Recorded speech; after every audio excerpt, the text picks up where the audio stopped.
Hey kids, it's time to get some SML Podcast all up in that.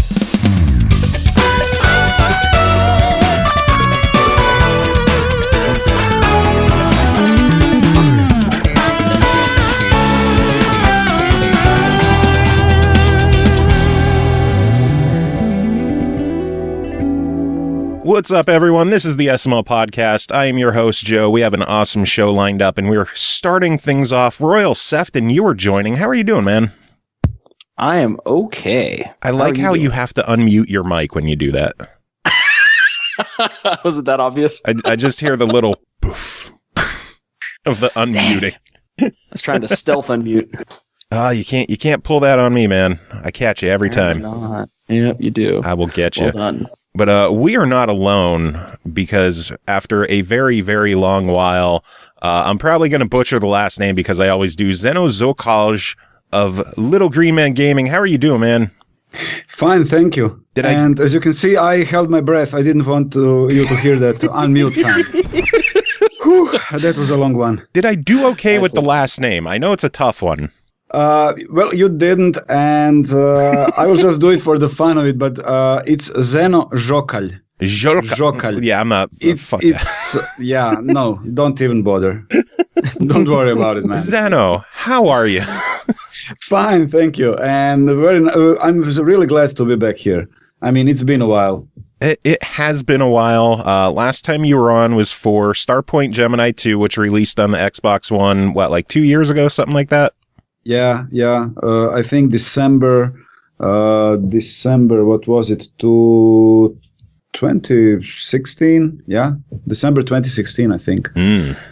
So yeah, it's been a while. And now you're here to talk about another Starpoint Gemini game, huh?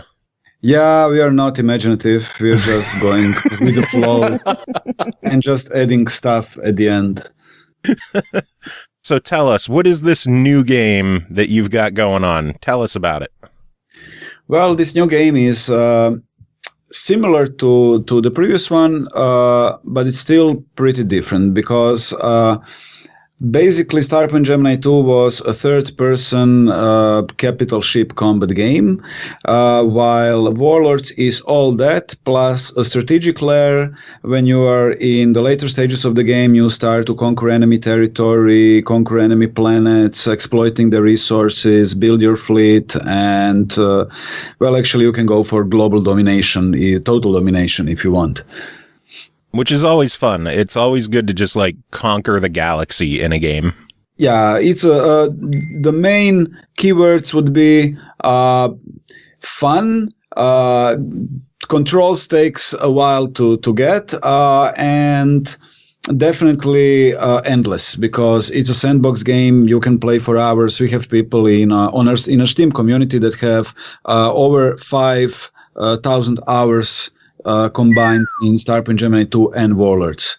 I think he's at 3,000 on ISPG2 and 2 or more thousand on Warlords. So, yes, you can play it for as long as it interests you or keeps you interested. Yeah. Thousands of hours. Yeah. God damn. I've seen that. Game. Yeah, I've seen that on Dota, on World of Warcraft, on League of Legends, stuff like that. But okay, Elite Dangerous, definitely there are people with 1,000 hours. I mean, I know them from the beta stages of Elite. So yeah, I'm glad and flattered that we are among the games that somebody would invest more than 1,000 or even 5,000 in this case into our game. That means that we achieved something with it, and that we at least keep him entertained for that long. Yeah, I would imagine after 5,000 hours, if you're still playing, you're doing something right with the game. Yeah, definitely. Man. Yeah, when you first fire it up, I mean, you can choose to do the main storyline, but you have some other choices there too. If you just want to jump right in and get completely nonlinear and explore and expand and exterminate and all that jazz too. So caters to both tastes if you want to go for the story-driven method, which is how I'm playing the game so far. Mm-hmm. So, Royal, Joe, it's actually we wanted to give the player options and try to not limit them in any way. So yes, you can start with several different campaign starts or freelance mode, or you can just go through the campaign. But even if you choose your class, choose your skills and perks as you leveled up and went to go to finish the main mission, you can stop at any time. You can go to the Quartermaster near Gladiatrix Arena near Concordia, and you can respec not your skills and perks, but even your class, and even make a hybrid of several classes that are available in the game. So you're not limited in any way. Then you can freelance for 1,000 hours and then finish the last few missions of the main campaign.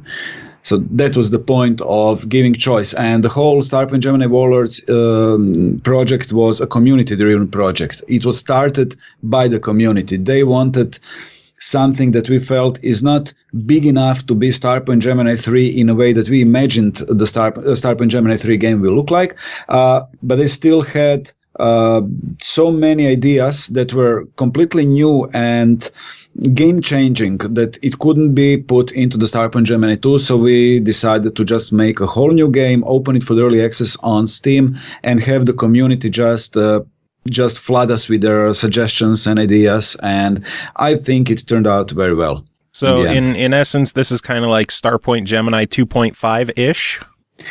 Yeah, that would be most accurate description. I mean, it doesn't mean that it's not a full game, that is just a half of game. It just means that we as a team did not feel that Starpoint Gemini Warlords is big enough of a change to the series to be named Starpoint Gemini 3. And since most of the ideas in the game are community-based, community-suggested ideas, that's the reason why we decided to kind of separate it from the main trilogy. Gotcha. Well, I was going to say, if someone poured multiple thousands of hours into the game, I don't think that sounds like half a game at all. Yeah, of course. Yeah. But Royal, this is your first time playing Starpoint Gemini Warlords, and I believe the Starpoint Gemini series in general. So what do you think so far?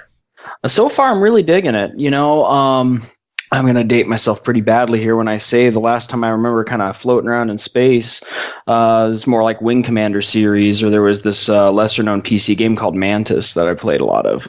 Yeah. And some 90s games that I really liked. And so it's a real trip. And you mentioned the controls might take a little getting used to. I'm feeling that. I feel like I'm getting the hang of it, but you know,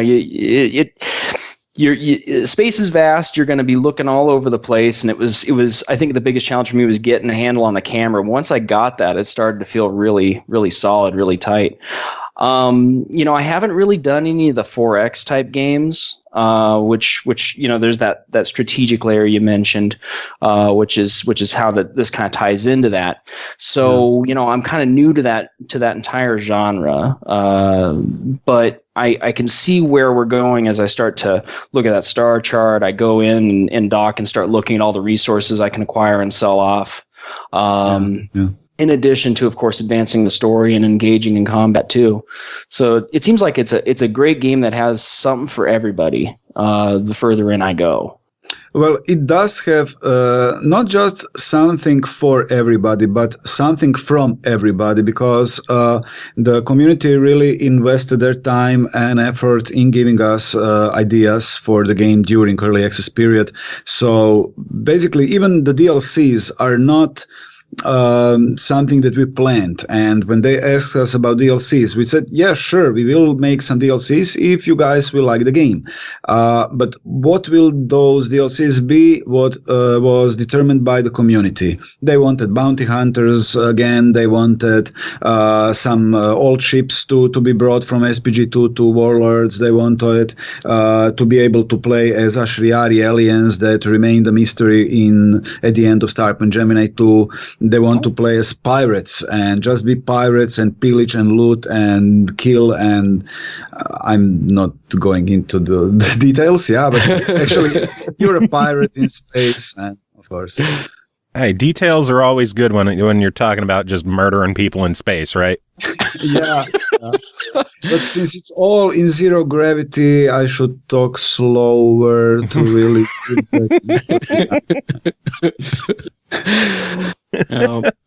space piracy, always a good time. Pretty much. So what other kind of big suggestions did the community have that they wanted in there? Like what is probably the biggest feature in the game that the community demanded?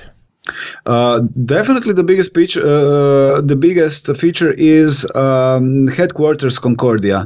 That's something that we heard a lot post SPG2 release, and people asked about having their own base that they can upgrade and improve, and I don't know, having the ability, of course, to expand your territory and to conquer enemies. That's the biggest thing that it was not our idea. SPG2 community wanted post-release something that will give them the option to conquer the universe and to have their own space station.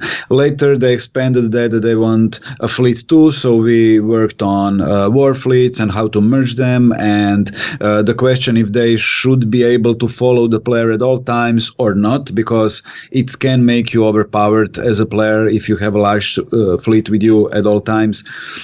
But in the end, I think those were the biggest changes. But every change was a community-suggested change. They said, we want 4K support. I mean, that's a technical change, but it's something that they actually expressed their suggestion, please give us 4K support. Or it's PC related, but they wanted multi-threading support because Starpoint Gemini 2 worked on only one CPU core, which was not a problem. The game worked fine, but people just wanted multi-threading, and we implemented in Warlords. They wanted a bigger universe, so Starpoint Gemini star chart is about 9 times bigger than the Starpoint Gemini 2 star chart. So you have, they wanted rescale chips. They wanted chips to look and, let's say, feel heavier when you command them and fly them, and that's what we did. We rescaled chips. So basically, Dreadnought in Starpoint Gemini Warlords is big as 4 carriers in Starpoint Gemini 2. So it's everything is really rescaled, and the distance and the planets and everything. So things just get huge. Yeah, and that's what people wanted. Just give us bigger space, more planets, bigger ships, bigger weapons. Because they obviously didn't spend enough time on Starpoint Gemini 2. Yeah. Or they're just trying to compensate for something in their life. I don't know. I need a huge battle cruiser. That's all there is to it. 4 times bigger than it was before. It's just got to be massive. Oh my god. So you mentioned taking over the galaxy. That sounds like very much a new addition to Warlords. What do you do to take over the galaxy? Well, we didn't want to make a full-scale 4X game because that would change the core gameplay of Starpoint Gemini games, and it would slow down the progress, it would slow down combat, and we didn't want that. So if you ask us just by going through checklist if we are 4X, then yes, we are, because we do have explore and exploit and exterminate and expand, but we are not 4X in terms of the classic 4X games on PC, like Stellaris, like Master of Orion, I don't know, X Rebirth, or previous X games. So we are kind of blending several genres in. We have RPG, as in leveling up, skills, perks, abilities, classes, but we are not going full, I don't know, Dragon Age, BioWare epic storyline. But also we are going with the tactical combat approach and big fleets and big ass fights. But it's not all there is. You can just be a miner or trader, just exploring the universe, trying to make a name of yourself for yourself with trading or something like that, or bounty hunting. So you're actually not limited in any way. The idea is that you can do whatever you want to do whenever you want to do, and whatever you're doing, if you think it's not good, you can respec and try again.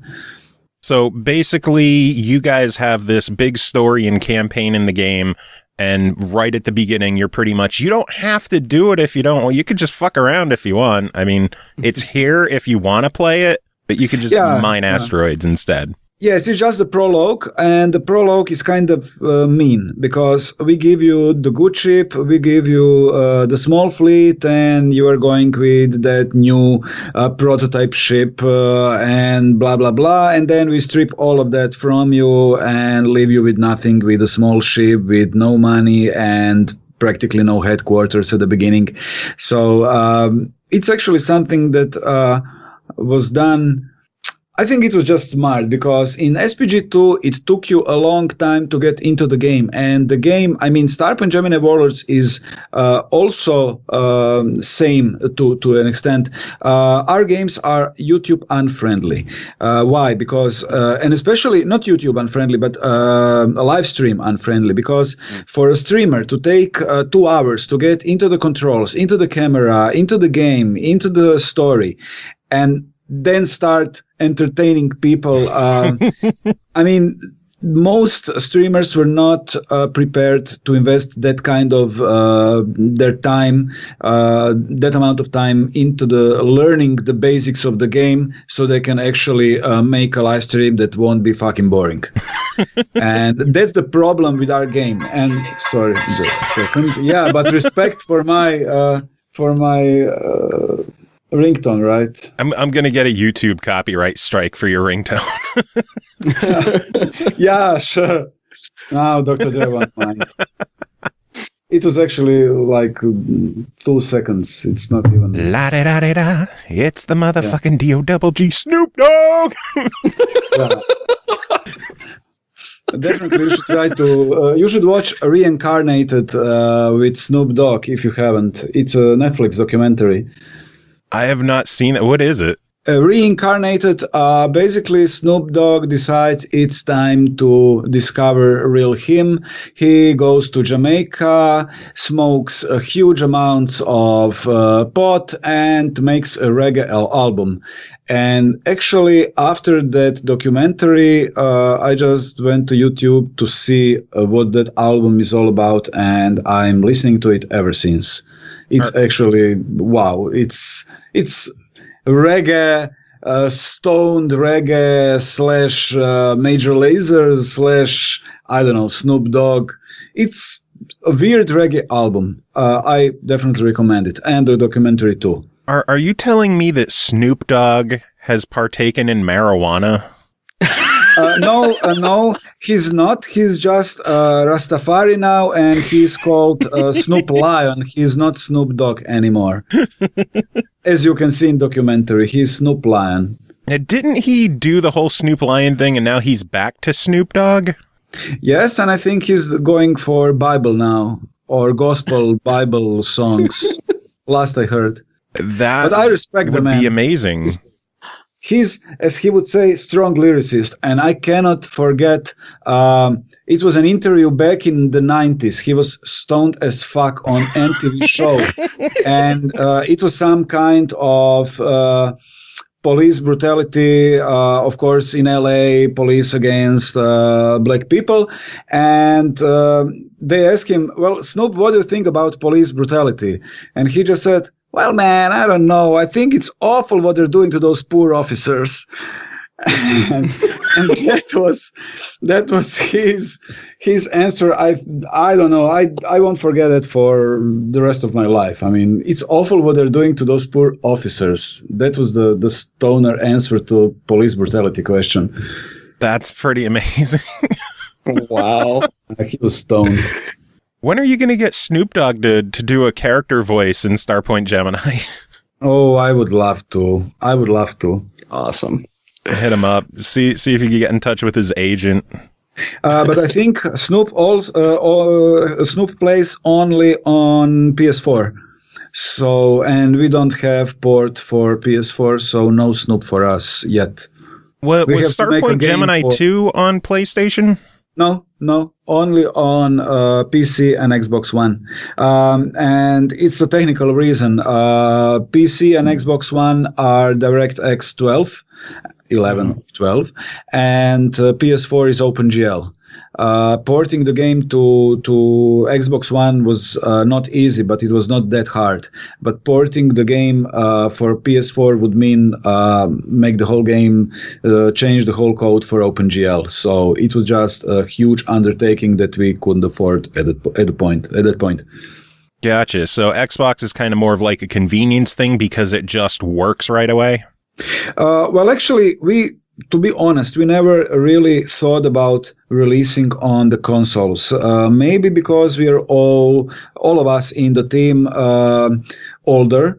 I don't mean old fucks like Mario and me, which are over 35, 37 years old, but even the young I'm 36. Well, we are old fucks. Yeah. I'll be 37 next month. Yeah, but we still know that that icon for saving in Word or Excel is a floppy disk. Today's kids don't know that that's a floppy disk. It's a save icon. They know nothing about it. Just it's a save icon. What do you think kids today would do if they found out that like their save icon is a floppy disk that held like 3 meg of space? They would be just like, wow, cool, and then forget about it and move on to the next thing because their attention span is like 2 to 5 seconds. And I'm not sure if Google is one to blame or just the ability to get to all the informations in nanoseconds, so you don't need to actually pay attention to anything. You can just Google it later, or I don't know, you don't need to remember anything because you can just put it onto Google Calendar or stuff like that. So I'm not sure if that's a good or bad thing, but yeah, time will tell. Oh, man. That's some deep shit, man, right? Kids today. Friggin' kids. I like how the chat room is now like Eternal Rage is saying that she just turned 35 today. So happy birthday to her. By the time the episode's out, it'll be after the birthday. And then Vertically Impaired is saying he turned 24 in December. So now I just feel older. So does Vertically Impaired know what a floppy disk is? I'm going to assume yes. I'm going to hope. Yeah, it's a save icon, right? Yeah, exactly. So going back a little bit, you mentioned that that the game has a campaign, but it's not like full-on Dragon Age, full RPG, crazy in depth. Comparing it to Dragon Age, does that also mean that there is no ship-on-ship sex scenes in the game? Yes. Unfortunately, it's not available. But of course, if the community, as usual, posts enough ideas on it and how the concept would work and how would it all look like, well, it's an option. Why not? That's the DLC that's being suggested right now, huh? You know, scratching the paint and stuff. Do you think a ship-on-ship sex scene would affect the game's rating? Well, probably. I mean, I don't know. Team America got banned in several countries, and they had those puppet sex scenes. That was a crazy, crazy sex scene in Team America as well. The uncut version. Yeah, of course. Oh my God. If people haven't seen the uncut version of the Team America World Police sex scene, you owe it to yourself to look that up. It is life-changing. It's pretty insane. I think I watched it in the movies or in the cinema twice, and then after it I forgot. I mean, I watched it last time like a month ago, then like 3 months ago. So I actually I'm rewatching that movie from time to time, just like the interview from Seth Rogen and James Franco and Ted, for example. Yeah. Oh man, such good movies. Yeah. In chat, America, fuck yeah. Coming again to save the motherfucking day, yeah. America. That was it. Yeah, that was it. Oh, God. Royal, do you have any questions? Because I'm kind of lost right now. Kind of took a left turn, didn't we? Awesome. Well, okay, so I'll ask this. Having come into this as, Warlords is my entry, or my initial foray into the Starpoint Gemini series. So for people who are familiar with Starpoint Gemini 2 and so forth, are there any story elements or any sort of callbacks that fans of the previous game can expect to see? Well, yes and no. Story-wise, it's a different story, and so it's a different captain. So you are not, you don't need to play the prequels to be able to play Starpoint Gemini Warlords. But there are some ships that came back from SPG2 era. So yes, there are some things that they're linking to the previous games, and maybe someone will be nostalgic, but actually you can play it as a standalone game. It's a totally standalone game in every way. So it doesn't require having played previous titles. No, because Starpoint Gemini 2, actually what most people on Xbox don't know, Starpoint Gemini 2 comes with original Starpoint Gemini 1 in the way of free DLC Origins.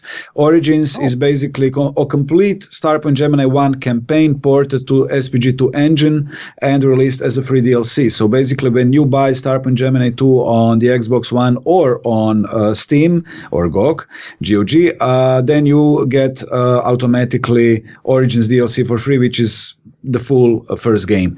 So you can actually play both those games on Xbox One too. Oh, wow. I didn't know the original game had DLC or the original game was DLC for 2. I didn't know that. Yeah, maybe it's bragging, and it is bragging, but I don't know if anybody ever released as big DLC as Origins is, because Starpoint Gemini 1 campaign is twice as long as Starpoint Gemini 2 campaign, which means that the Origins DLC, which is free DLC for all platforms, is twice as long as the base game full campaign. So basically you get hundreds of hours in the DLC, which is actually a full first game. Well, we've already established that someone spent 3,000 hours in Starpoint Gemini 2. And if the original Starpoint Gemini is double that, that's another 6,000 hours of gameplay. So Starpoint Gemini 2 is basically 10,000 hours of entertainment. Well, it all depends, of course. There are people who won't be that much into the game, or will grow tired of the missions or the grind. There are people that won't be tired. There are many people that are just roaming around the universe, painting their ship, mining, trading, getting new ship skins, or ship customizations, and just enjoying the game like they're playing Sims or something, not a combat game. Okay, so we'll go conservative. It's like 7,000 hours of gameplay. Yeah, that's all. We usually tell people that Starpoint Gemini Warlords will offer about 150 to 200 hours if you want to do most of the mission types. Not all the missions, because freelance missions are procedurally generated, so they're just respawning. But the main mission and the DLC content and total domination, where you can just conquer the whole galaxy, that would probably take you up to 400 to 500 hours. But still, after you do that, it's not game over. You do get some acknowledgement or achievement that you conquered the whole Gemini universe, but you can still build new ships, roam around, and do any freelance missions, because those are respawning, and there are still people in Gemini who need some shit to get done, and they will just pay handsomely for those freelance missions. So even when you own the entire galaxy, someone will still throw you a few bucks to mine an asteroid for him. Yeah, if you're just bored of the Kardashian life in Gemini, you can just go between the peasants and just do some work.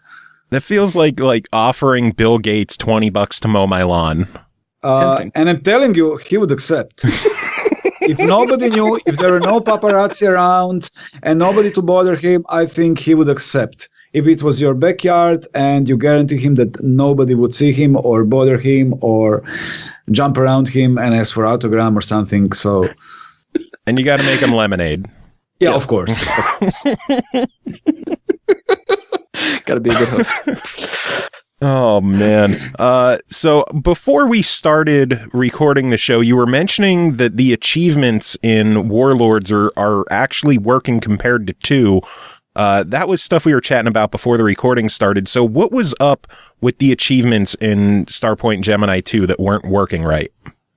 Well, I'm still not sure. Maybe some of our programmers might be able to explain more technically what's it all about, but then nobody of us would understand. So either way, it doesn't matter. I mean, some of them did not work, and we were able to fix some of them through some free updates that followed the game release. But then we realized that either that we can actually fix all of them, but it would require a total wipe of all accomplishment for all players of all achievements. Just because, like, I don't mean to sound disrespectful, but it was like 10 to 15% of achievement hunters that were really not happy with, and they were right to be not happy about it. But when we put that in numbers and saw how many people should leave, should lose all progress, just for that 15% of people that will maybe get back to the game and maybe hunt for all the achievements, then we said we will drop it. Sorry guys, we fucked it up. We will be more careful next time and it will be better. There will be more achievements, they will be more meaningful, and that's what we did in Warlords. There are more achievements and they're working. Gotcha. I will say I'm disappointed that one achievement from Starpoint Gemini 2 is not in Warlords. Because after playing Starpoint Gemini 2, as soon as I started Warlords, the first thing I did was try to run into a planet. Well, that was a ruse from we lured you in that one, right? I was waiting for an achievement this time. Achievement. It was fun. I was waiting for it. Crashed into the planet. It even tried stopping me. It's like, no, collision imminent. I'm like, I don't give a shit. This has to happen. But no achievement this time. I'm sad. Whose fault was it that got removed? I'm not sure. I mean, our scripters probably, but it was a fun achievement. It was, I think, Ground Zero or something like that was the name of achievement. And the other achievement that was fun was Gemini Barbecue, it's called. And you had to buy hogwash, which was hard liquor, and some bacon. And you needed to have those 2 items in your inventory and then fly close to the sun. And as your ship would heat up, you would just get the achievement Gemini Barbecue. You didn't even need to die for it, but it was still fun to just go crash into the sun when you read it. Yeah, I mean, if you're gonna fly close to the sun for an achievement, you might as well crash into the son of a bitch, right? Yeah, just to see, just in case. So what kind of crazy fun achievements are there in Warlords? Actually, I know some of them on Steam, but I'm not 100% sure. I know the guys said they made them better, but I'm not sure how they really made them better. I just got first the blood achievement when I killed my first enemy in Warlords, and that reminded me of the Worms game, where they were always yelling first blood when they would kill somebody. I guess you all remember Worms. Oh, Worms is excellent. Love it. Yeah, so actually I can just check achievements on on Steam, because they're same. First blood is, for example, killing a war master, or ludicrous speed, and I can tell you right now, ludicrous speed is Elon Musk. Yes, but also Tesla, Elon Musk, and his ludicrous speed, which is a tribute to Spaceball's ludicrous speed. So yes, it's basically when you use your T drive for the first time and jump somewhere. I'm going with Spaceballs on that. People could like Elon Musk all they want, cool, but to me, ludicrous speed belongs to Spaceballs. Yeah. Yeah. Well, definitely. We've gone plaid in the chat. Oh, come on. Awesome. That wasn't Dr. Dre. What was that ringtone? No, that was some kind of reminder that I have this show really fucking on time. Okay. You have an interview an hour ago. Thanks, Google. That's awesome. So helpful. That's the reminder. Sorry to be tardy for the party. And you also have, like, from achievements, just a flesh wound, emerge victorious, or flee from a battle with less than 5% hull points remaining. Oh, that's a good one. Just a flesh wound, yeah. That is a good one. Many achievements are tied to the campaign missions. But also one thing that we did not do on Steam, and I'm pretty sure we won't do on Xbox One, we never put extra achievements to DLCs. Why? Because we do not want to force people to buy DLCs just for achievements. So I'm not sure actually how it works on the Xbox, but on Steam, it's the game achievement pool. It's not separate achievement. If your game was 100% and then the new DLC hits with 5 new achievements, you are not at 100% anymore. So you're basically forced to pay for DLC just to finish your game completion, achievement game completion back to 100%. And then you have to do it with each new DLC. We wanted to avoid that, and all the achievements will be in the base game, and there won't be achievements in the DLCs. DLC is optional content that you don't need to buy. You can buy it, of course. It adds to the game. It offers new starts later in the game, which was also a community idea. They wanted to be able to start the game with one of the other factions in the Gemini. So that's the cycle of warfare, where you can start with aliens, pirates, or some of the major Gemini factions. What is that DLC going to be coming later to Xbox, or is it going to be something there at launch? We are aiming for releasing the first DLC either with the base game or shortly after, and then the rest of the DLCs will follow shortly after they pass certification from Microsoft, of course. So it takes some time, but it will not be as in SPG2, where we thought we can port the DLCs for a month and then promise people it will come when it's finished, and then telling people we had to drop it because of the technical issues, and then finally being able to actually port them, and we ported all 3 of SPG2 DLCs to Xbox One and just ship them as a gold pack. That works. Yeah, so so this time we won't do that.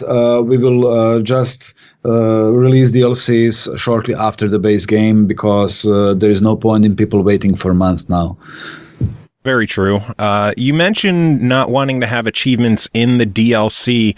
I know that feels like a double-edged sword, because there's people out there who don't want to buy DLC unless they're getting more achievements. So what would you say to those people?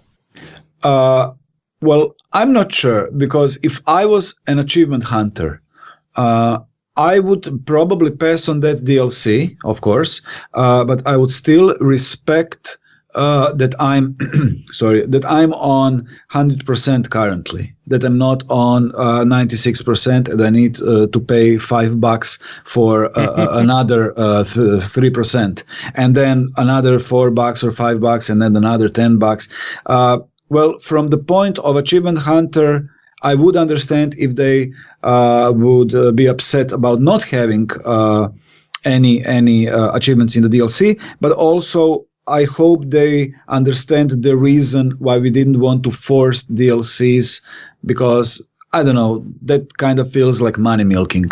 Yeah. Royal, what do you prefer? Do you like DLC to have new achievements, or are you good if it doesn't? I think it makes sense to not hinge your completion of the game and your 100% achievement rate on whether you purchase additional stuff. I think that that's a business decision. I can see the pros and cons of either side of it, but as a gamer, I personally would rather not have to go out and buy every DLC to feel like I've completed the core game. So I respect that. It makes sense to me. Yeah, agreed. Yeah, I personally, if I cared that much about every piece of DLC needed to have achievements with it, I wouldn't own all the Rock Band songs I have. Yeah. Because those don't have extra achievements for every song you get. That would be insane if it did. Yeah. Oh, and another funny achievement is Fish and Ships, which says collect all ships chassis of Gemini entries. So basically you have Geminipedia in the game, which has all the tutorials and all the information on the world, lore, planets, ships, enhancement, everything. So this is not an easy one to get. It's actually on global Steam achievements list, 0.2% of people finish that one. So it basically means collect all ships chassis of Gemini entries. So it would mean research all the ships that are in the game, either by capturing them or something. So it's not an easy one to get. I think that achievement hunters will be happy with the amount of work they will put into the base game, and I hope they will respect that we are not forcing DLCs on them after the main game. I mean, they can just buy them for fun. But if they're here just for the achievements, they have over 50 achievements to do in SPG. So, and they'll spend thousands of hours trying to get them. Yeah. Yep. Oh man, I still can't just process spending thousands of hours playing that's insane that you could just pour that much time into it. Well, I have about 40 hours in close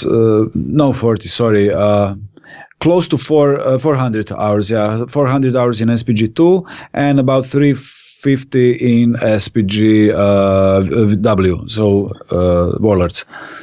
Mm-hmm. Is that on Steam or does that include console?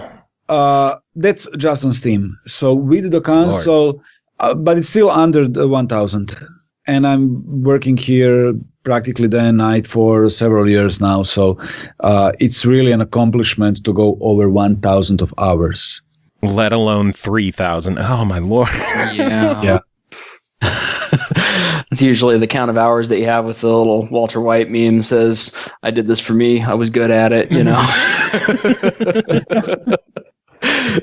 That is impressive. I don't think I have any game that has that many hours logged, but, life and other things too. So it's awesome though that you can get that much out of Starpoint Gemini Warlords, potentially, and out of SPG2. It's a testament to just how massive the game is, as well as how enjoyable it must be to go back and then do a lot of the same tasks again, albeit procedurally generated, that they'll change a little bit, but you're still in a rhythm. And any game that you really enjoy that much has to be a pretty good game. Yeah. And sorry, Joe, regarding Mario and where he is, I'm just checking my Steam and it says Mihokovic, which is Mario Mihokovic, achieved F1 2017, back on track, resume your race using a mid-season save. So now at least he's back on track. Mario, you son of a bitch. blew us off for F1 2017. But it doesn't say he's in the game right now, so he's probably not playing right now, but I'm watching his achievement back on track, so it's fine. Fall off wagon, he's back on track, okay. Okay, so he's back in the groove of things. Yeah. Oh my God.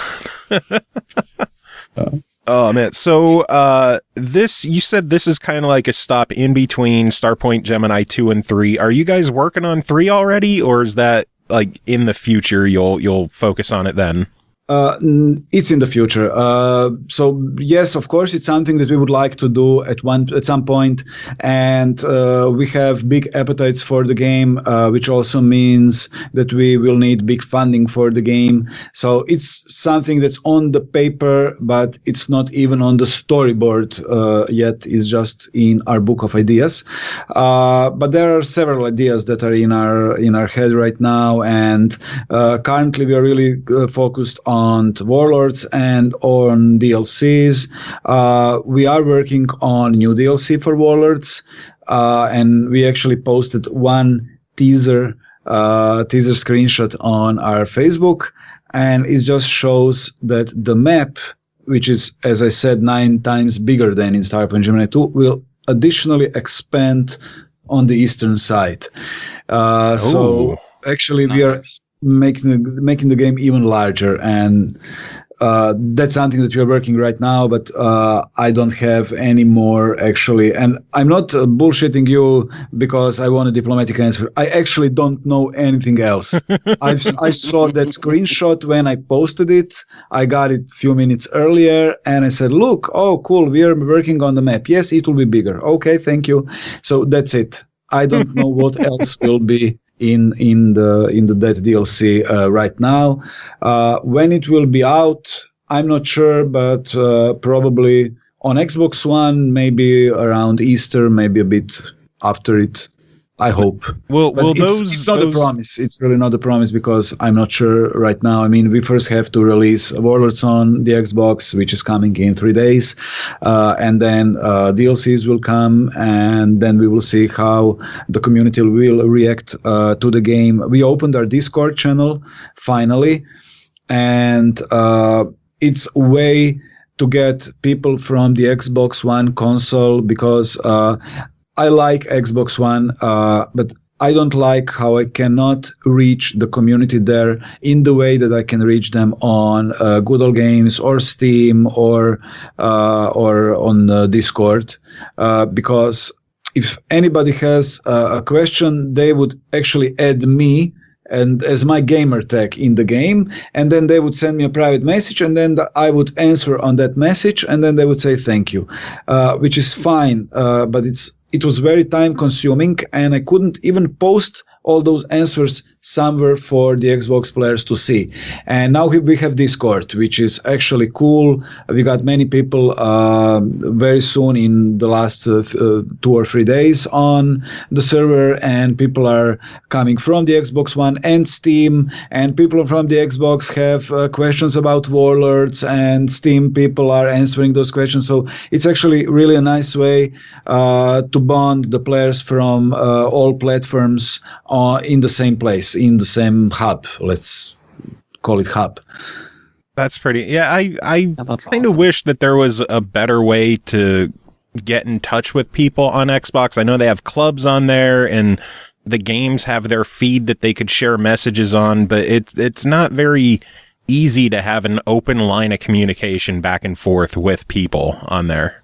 Yeah, but I still don't know how the clubs work, because I made a club. It's called Starpoint Gemini. It is the only Starpoint Gemini club on the Xbox that I know of. And when I log on, and it has, of course, as the preferred games, it has Starpoint Gemini 2 and now Starpoint Gemini Warlords. And still, when I come with official SPG Warlords or LGM account, official LGM account, and I go to clubs, it's not even shown in recommended clubs for me. That's so dumb. I actually have to search for it, because my gamer tag Zenoslav is my gamer tag, and I'm the owner of the club, and SPG is administrator and moderator in the club, but it cannot find it, and you cannot see it when you're logged and with official account. You cannot see the Starpoint Gemini club as your club or owned clubs or anything like that. You have to search for the name, and then after 4 elite dangerous clubs, you would find Starpoint Gemini club. So it's a bit strange. I don't know. I think a lot of that is because pretty much anybody could make any kind of club for any reason. So they just, there's thousands upon thousands of clubs, and perhaps, I guess they don't know behind the scenes, is this one official? Is this one official? So they just say, fuck it, and they're all the same. Yeah. Well, probably it's that. Then it might be that. But that's also why Discord is a cool way to communicate with our players from all communities. And I have to say, the community on Xbox One was and still is fucking amazing. I mean, we really did screw up with Starpoint Gemini 2 on the Xbox One. It was not intentional, of course, but we did screw up, and we were open and honest about it. And there were those microstators that we never were able to get rid of. And of course, technically speaking, it's hard to get rid of it because the hard drive speed of the Xbox One is not slow, but it's too slow to get it in under a second to be unnoticeable.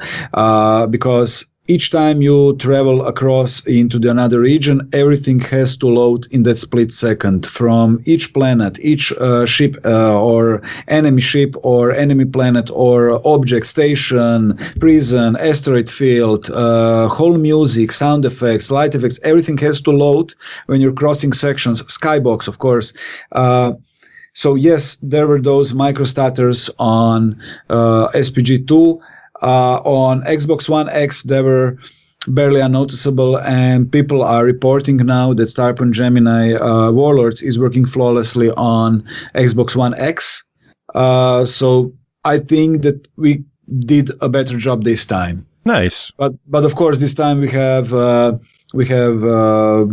dedicated soundtrack, which is also excellent, and it was composed by a talented Serbian composer, Nikita Jeremic, and he actually did some things with Project Red, which were Witcher based, and he did some things for Destiny 2 with Bungie. So he's a cool guy, and he really loves music, and he's a gamer at heart, so he really knows what he's getting into and how to help us make him a better composer during that process. And I was on chat with him the whole process, and it was actually fun. I mean, he wanted some direction, of course, and then I would tell him, well, we have some civilized areas with those major factions which have rules and laws and everything. So let's make something that kind of sounds clear, clean,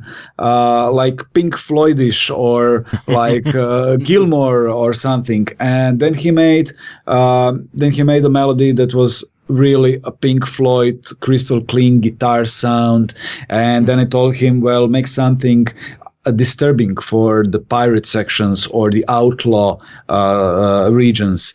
And he made the track that was so sinister and creepy at the same time that when you cross the region, the idea is that the sound itself makes you uncomfortable, like I have a bad feeling about this before anything actually happens to you. So he was kind of painting the soundscape for the Gemini universe. Yeah, I've got to give props to the soundtrack. What I've heard so far reminded me a bit also of the first time I played Mass Effect. The soundtrack to that has a lot of that post-synthwave sort of sound to it.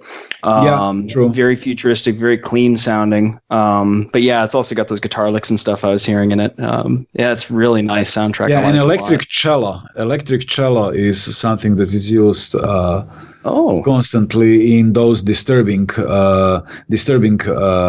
and combat themes. It's kind of weeping, I don't know, violin, like, I mean, it's cello, but it's like weeping and it's electric, so it has that synthetic sound to it. It's actually excellent. Mm-hmm. Agreed completely. Yeah, it's really good stuff. And what was the composer's name again? Nikita as in Nikita, that series with that blonde. La Femme Nikita. Like Nikita. Yeah, and it spells like that. Jeremic. I will actually link you his SoundCloud profile after the show. Nice. So we'll include a link to his SoundCloud profile in the show notes as well if you want to go check him out yourself.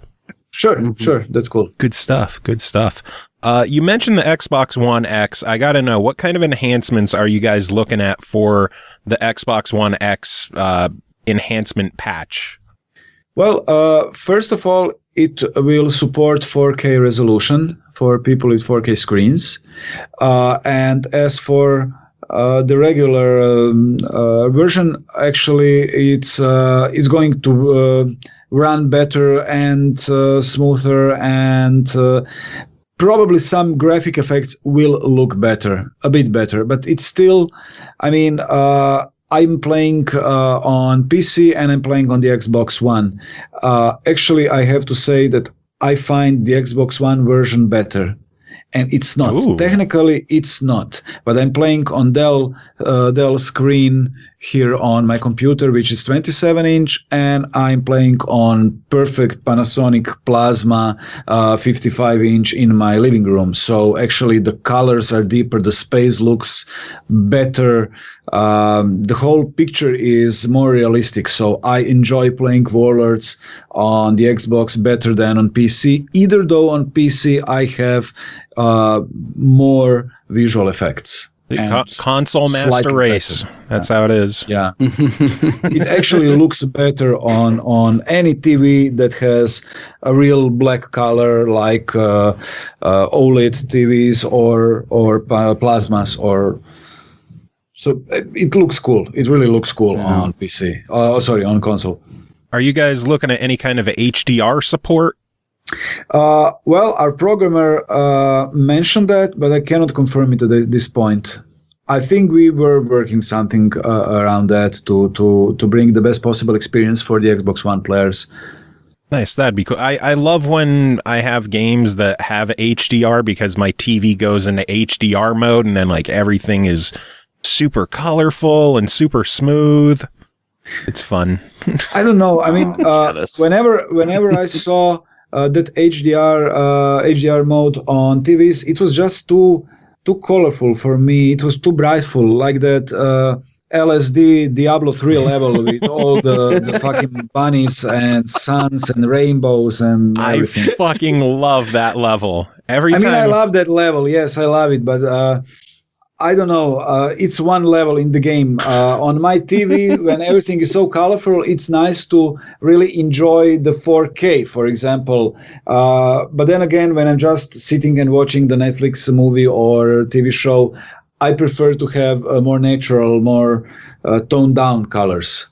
Makes sense. Or maybe it's just me. Maybe I have sensible eyes. I don't know. I think it's the skin tone is what throws HDR off. Like if I try watching any kind of movie in HDR, it always kind of looks odd. But then you look at something like Planet Earth 2 in 4K HDR, and Jesus Christ, my eyes want to bleed. It's so fucking good looking. Yeah. Like it is. I don't know if either of you guys have seen Planet Earth in 4K, but holy shit. No, I only have 4K and don't rub it in. And I would like, I'm watching currently Blue Planet second season. BBC's Blue Planet second season. And it's fantastic. And it's the ocean and it's in 1080p and looks cool as hell, but not as cool as on 4K. I can understand that. See, now that just means you need to hold more people hostage and get more ransom money so you could afford a 4K TV. Or get more sales. So please, everyone who listens this, buy our game and help me get my 4K TV. Xbox has gifting now, so you could just buy your friends copies of the game. Mm-hmm. Yeah, true. And how will that get me rich exactly? And actually, we gave out, I think, like 500 keys in a few days. Good Lord. Yeah, and it's just some of our most loyal community, our streamers, our friends, you count as a friend after all these years. Oh, thank you. That's why I sent you several of them to give to your friends. So basically, I fucked up all the sales on the first day. That's cool. So if you're a streamer and you got a key for free, buy your friend a copy of the game. There you go. Pretty much. Yeah. Here you go. And yeah, that's actually what people are asking me on Discord. No, you didn't need to, you didn't have to, I would buy the game. And then I just say, well, okay, guys, buy the game on the first sale and gift it to a friend. It's a nice gesture for us, for you, and for them. And you save 50%. Indeed. There you go. It's the way to do it. Of course, I don't know when the first sale is going to be. I mean, first we have to release, and I hope it will be well received by the players. So far, they were really amazing. What's the early buzz from people who've had their hands on the Xbox version so far? Excellent. We talked to many people, some journalists, some streamers, some veteran players from SPG2, some new players on Xbox One, and from the media, which is so far it's fantastic. I mean, I don't know, most anticipated Xbox One games launching this week. We are featured on the cover for WindowsCentral.com. They mentioned the strategy hybrid Starpoint Gemini Warlords to hit 4K resolution, and there are really many articles right now. And I feel that there are even more articles about Warlords now for the Xbox One release than it was for the Steam release. Well, see, Xbox people are hungry for more games like this. It feels like definitely. Space games are a dime a dozen on Steam, so it gets to actually stand out and be unique on console. Yeah, I mean, we didn't know that before because, as I said, we never planned on releasing on Xbox One. Then Microsoft approached us and asked us if we would like to join the Idea Xbox program. And they were so forthcoming and so friendly to us, and we actually made it, and we released our first game ever on the console, and it was SPG on SPG2 on Xbox One. Now it's even easier. We already have contacts. We knew how to approach Microsoft and when to send them what, and they're really friendly in emails. And actually, I don't see honestly how this release could fail. I mean, it cannot possibly fail because community is here for us, and that's what counts when having the game on release. So you want people to know that you released. Very and that's much also so. where you guys come in, because every bit of exposure, every bit of coverage that we get from my friends on gaming portals, Twitch or Mixer or live streams or podcasts like SML Podcast, the best podcast ever. You fucking liar. Oh, it's funny. You can cut it out for the next commercial or something. That requires work. I'm too lazy. Yeah, true. Video editing can be pain. Oh man. So when is the game out? How much is it? Where can people get it? Give us all the details. Well, currently it's available on pre-order on the US store, Xbox One store. Why only in US? Don't ask me, ask Mario. But he's back on track, right? Yeah, he's too busy playing racing games. Yeah, Mario. I'm not sure why, but actually, I'm not sure if that's even legal. You guys will know better, but you can actually have pre-order key in any region. Just switch your Xbox One to US, activate the key, then switch back to your local region, and the game will play normally.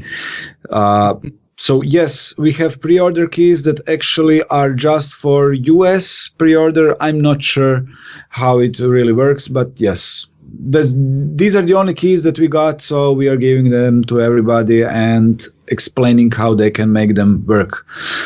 The game will be $34.99, I think, but it's around that price. So it's basically the same price as SPG2 on release, but it's 9 times bigger and it's better in every way. And it's 4K for those who have 4K TVs. It's 4K, but not on the launch day. The 4K support is coming shortly after, but today the guys told me they're testing it in the office and that it works flawlessly. They didn't give me exact FPS amount, but flawlessly would mean over 30, I guess, 60 for some people. Will the 4K patch be sometime shortly after launch? Yeah, shortly after launch. Not probably in the first patch update or game update that will come closely after the release, because as much as we test the game and as much as the game works perfectly, and I streamed for 2 hours yesterday and I'm playing it for like 10 hours this week, and I didn't have any problem and anything, we still did have one guy who came to Discord and said, guys, the game crashes every time I do this. And that's perfect. And that thing will be fixed prior to release. So it will be okay on day one. So basically, nice. pre-order key users are kind of very helpful beta testers, because this is not in beta, it's full game, but every now and then you will find some small annoyance or small bug here and there, and we almost we actually jump immediately on each bug and try to sort it out and release the patch shortly after. I mean, it takes some time with Microsoft to approve it and everything, so a few days maybe. But yes, some of the things that were spotted in the pre-order version are already fixed and in the patch for the release day. Nice, sounds good. That's just how games are these days. They're just so big anymore that you're not always going to find every bug and every issue internally, and that's why people like us help find that shit. I mean, it's they're getting bigger and bigger, but the problem is that every time that you change something else might break somewhere, and that doesn't necessarily mean that you have a bad code or anything. It's just like that. I mean, it's like that for AAA teams. It's for indie games. It's the same for indie games. So basically, I'm sure that when we implement DLC, that some things will be sorted out and it will work flawlessly. But some people will have a problem with something they didn't have problem before they purchased DLC. But it's something that we are always lurking on forums, lurking on Discord, talking to people, taking customer support emails, and actually working as fast as we can to fix everything and make the game as enjoyable as we can. Awesome. Last question I personally have. I noticed this when I downloaded the game. It's 13.37 gig. 1337. Was that intentional? I'm pretty sure it was not, but actually you have something there. Yeah, you know, if people who don't know what 1337 is, back when Royal and I were kids, we had this thing called leet speak, where you would use numbers instead of letters, and 1337 was LEET or leet, elite. So I saw that and immediately I'm like, was that on purpose or just a happy accident? I'm really not sure, but I promise you I will check out with our programmers and ask them. Nice.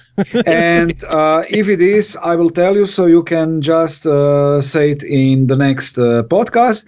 And if it isn't, I will just lie to you, because it really sounds way too cool to just so it was intentional. It was definitely intentional. Yes, it was intentional. Our programmers exactly knew what they're doing, and it was your idea. I heard that. Yeah, it was initially my idea, but I didn't know how to code it because I'm too stupid for programming. And actually, they code it. But yes, it's totally my idea, because I'm Elite and I play Elite, and I'm actually covered agent for the Frontier developments. So you're pretty much just advertising for Elite Dangerous right now. Yes, of course. Nice. Of course. So I guess, Elite Dangerous is available now on Xbox One. Yes, and you will have this season with several content updates, and it will be one major content update coming in Q4, and I'm talking about Elite, not about Warlords. Actually, for Warlords, we will see. I mean, I really hope that we will be able to talk about seasons the next time I come on the show, the seasons of Warlords and what we will do content-wise in the next year or so. So yes, wish us luck on release and spread the word and come and join a Discord. And yes, if you will have any questions, Royal, feel free to ask me either on Steam or on Skype or on Discord. Cool. And how can people get in touch with you then? Well, they can add me on the Xbox One as Xenoslav if they can write that down without fucking up the spelling. So yes, it's a challenge. They can find me on the Discord. They can find me on Steam server. They can actually find me on Xbox because I'm the guy who mostly posts as Xenoslav on our SPG2 Game Hub, and I also post as SPG2 LGM account, which is our official account. And they can find me on Twitter under Twitter Starpoint Gemini or on my Žokalj. Yeah. Dodge that. I can't do that name. It's just too much for me. Yeah, of course. Just forget it. They can find me on Discord. We launch Discord. We want everyone to come on Discord and have fun from our friends and streamers and media and players, and our developers are there. Just let me check. Yeah, there are Mario and me currently online on Discord, but there are also 3 of our most valuable warlords or moderators or friends that are with us from the day one of Starpoint Gemini 2. And I see some veterans that are from Croatian Gaming Portal, and they did some gaming interviews and the game interviews with us. So yes, Discord is nice. It's like coming to family in the evening, just lighting something up and chilling with your friends. And the questions are even not that hard on the Discord. It's usually, what happens if I press hack satellite? And then I can just tell them, well, you get your radius of fog of war removed, just like synchronizing in Assassin's Creed.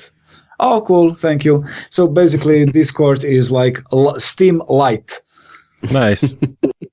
I got to use Discord more. Everyone talks about it, and I'm just like, I want aim back. I want to ICQ. Me, Discord's the best Discord's the best we're gonna get in lieu of aim and ICQ. To me, it's kind of like having your own shell account for IRC anywhere you want to go with multiple servers all the time, and you can use it on your phone or on your computer and walk away from it and it's still there. I think it's awesome. I'm a huge fan. I gotta get back into it. It's cool. It's cool because you can talk to people in the voice channel if you want, or you can even use Discord for SML Podcast, for example. They say that this video conferencing, or in this case audio conferencing, works better on Discord than it works on Skype. And I know Microsoft is just pulling Starpoint Gemini Warlords off Xbox as I'm telling you this, because it's Microsoft Skype. But yes, people are saying, not me, that Discord is having better sound quality, especially in multiple people chats or voice calls. So you could basically record your Discord, having people chat on Discord and listening to your chat on podcast. Of course, not in the voice channel because it will be too crowded. Oh, that'd be fun. I've had some crowded shows lately. Explore that possibility. Explore, I get it. Well, Royal, did you have any other questions to ask? Nope. I just have to say, great job on the game. I'm really looking forward to its release. I think it's going to be a hit, and I highly recommend anybody who's into space sims, or part of the SPG, previous release SPG2. I think it's going to be big, and I think it's a lot of fun. Thank you. That really means much.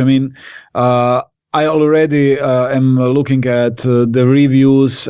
People are just posting random shit in SPGW Xbox One chat, and they're mostly reviews, actually. Thank you, guys. The game is amazing. the one said that he's retired, and it's in a good way because he's financially independent since a couple of years. So he's actually free to play as much as he wants. And that guy is my friend on the Xbox One, and he joined Discord as soon as I told him. And I'm really glad that he's enjoyed the game. And he's not the only one. There are some new players that said, "Wow, this is cool. I never heard of the franchise." And there is a franchise. So they're basically new players that are really accepting the game well. And we also have veterans that come from SPG2 on Xbox One that are also really positive about the game. So that I hope that means something, and I hope that they will really enjoy the game, because it means that we will be able to continue our work and make the game better and make more content for it and expand the whole Gemini world. I absolutely agree. The game is a blast. I'm having a lot of fun with it. I'm still early myself, still trying to run into planets, but Zeno, it is amazing having you on the show. It is always good having you on to chat. Game should be out later on this week, and I guess that's it. Yes, it's I'm not sure what time it will be, but I think it's midnight our time, which should mean -9 hours, right, for the PST time zone. So it's in the evening. In the afternoon. Yeah. It's 4:30 for me, and Royal, it's what, like 2:30 for you? Yeah, it's 2:30. So it's 1:30 on Pacific. Yeah, it's in the afternoon, and I will be doing a live stream on my Mixer channel.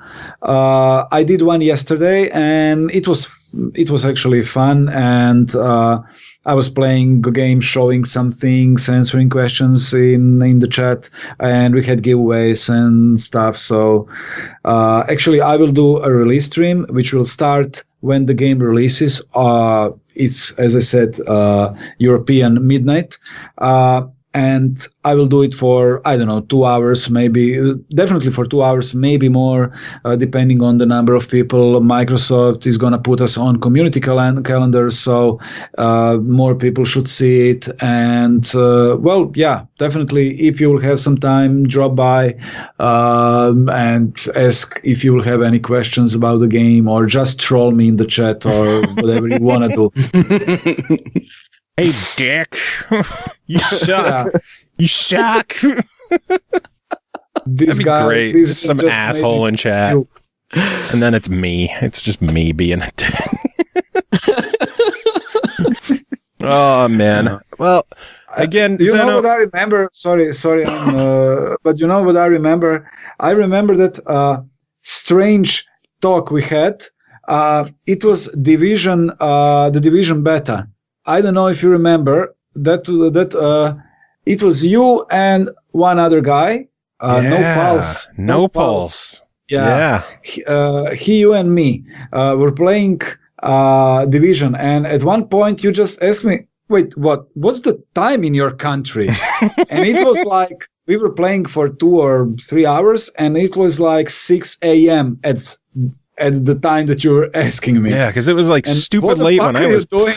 What the fuck are you doing in the middle of the night? And I started to explain you that several people came to my living room to watch a movie. They all fell asleep, except one of my friends who was sitting right next to me, listening to me talking in English to an empty room, because I had you on headphones. I didn't want to wake everybody up. So I had the game sound and your voice on headphones. So he actually sat beside me at 6 a.m. watching the game without any sound, and hearing me talk something in English totally out of context because he didn't hear you. So it was like one of the weirdest gaming nights ever. I had like 6 people sleeping around me, and I was playing Division with my new friend from the States at 4, 5, 6 p.m. I remember you telling me that like the entire room was passed out. You had a party and just everyone was crashed, and you're just playing the Division beta. Drunk, and I was playing the Division because I actually don't drink. I never did. So I was actually always the last one that can stand. Yeah. Nice. We'll have to play again sometime. Yeah, definitely. That'd be good. Awesome. Well, again, thank you so much for coming on and joining once again. We'll have to get you back soon. You'll have to tell Mario to stop playing F1 and join us next time. Yeah, definitely. That would be cool. Do you have any final words to wrap this up? Well, no, I talked about the community a lot. I told you how amazing they were, so fuck them. Thank you for having me, Joe. Thank you for having me for the third time here. I really enjoy doing these podcasts with you because they're always about the game, but not about the game. They're like, we have that human touch in this podcast, right? Like only Bulgarian terrorists can have that human touch. So thanks again for having me here, and thanks to Royal for dropping by and for playing the game.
Welcome back, everyone. Thanks for sticking around. Thanks again to Zeno and Royal for being part of the first half of the show.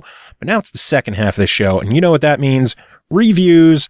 And coming in to join on this one, Cole Martin, how you doing?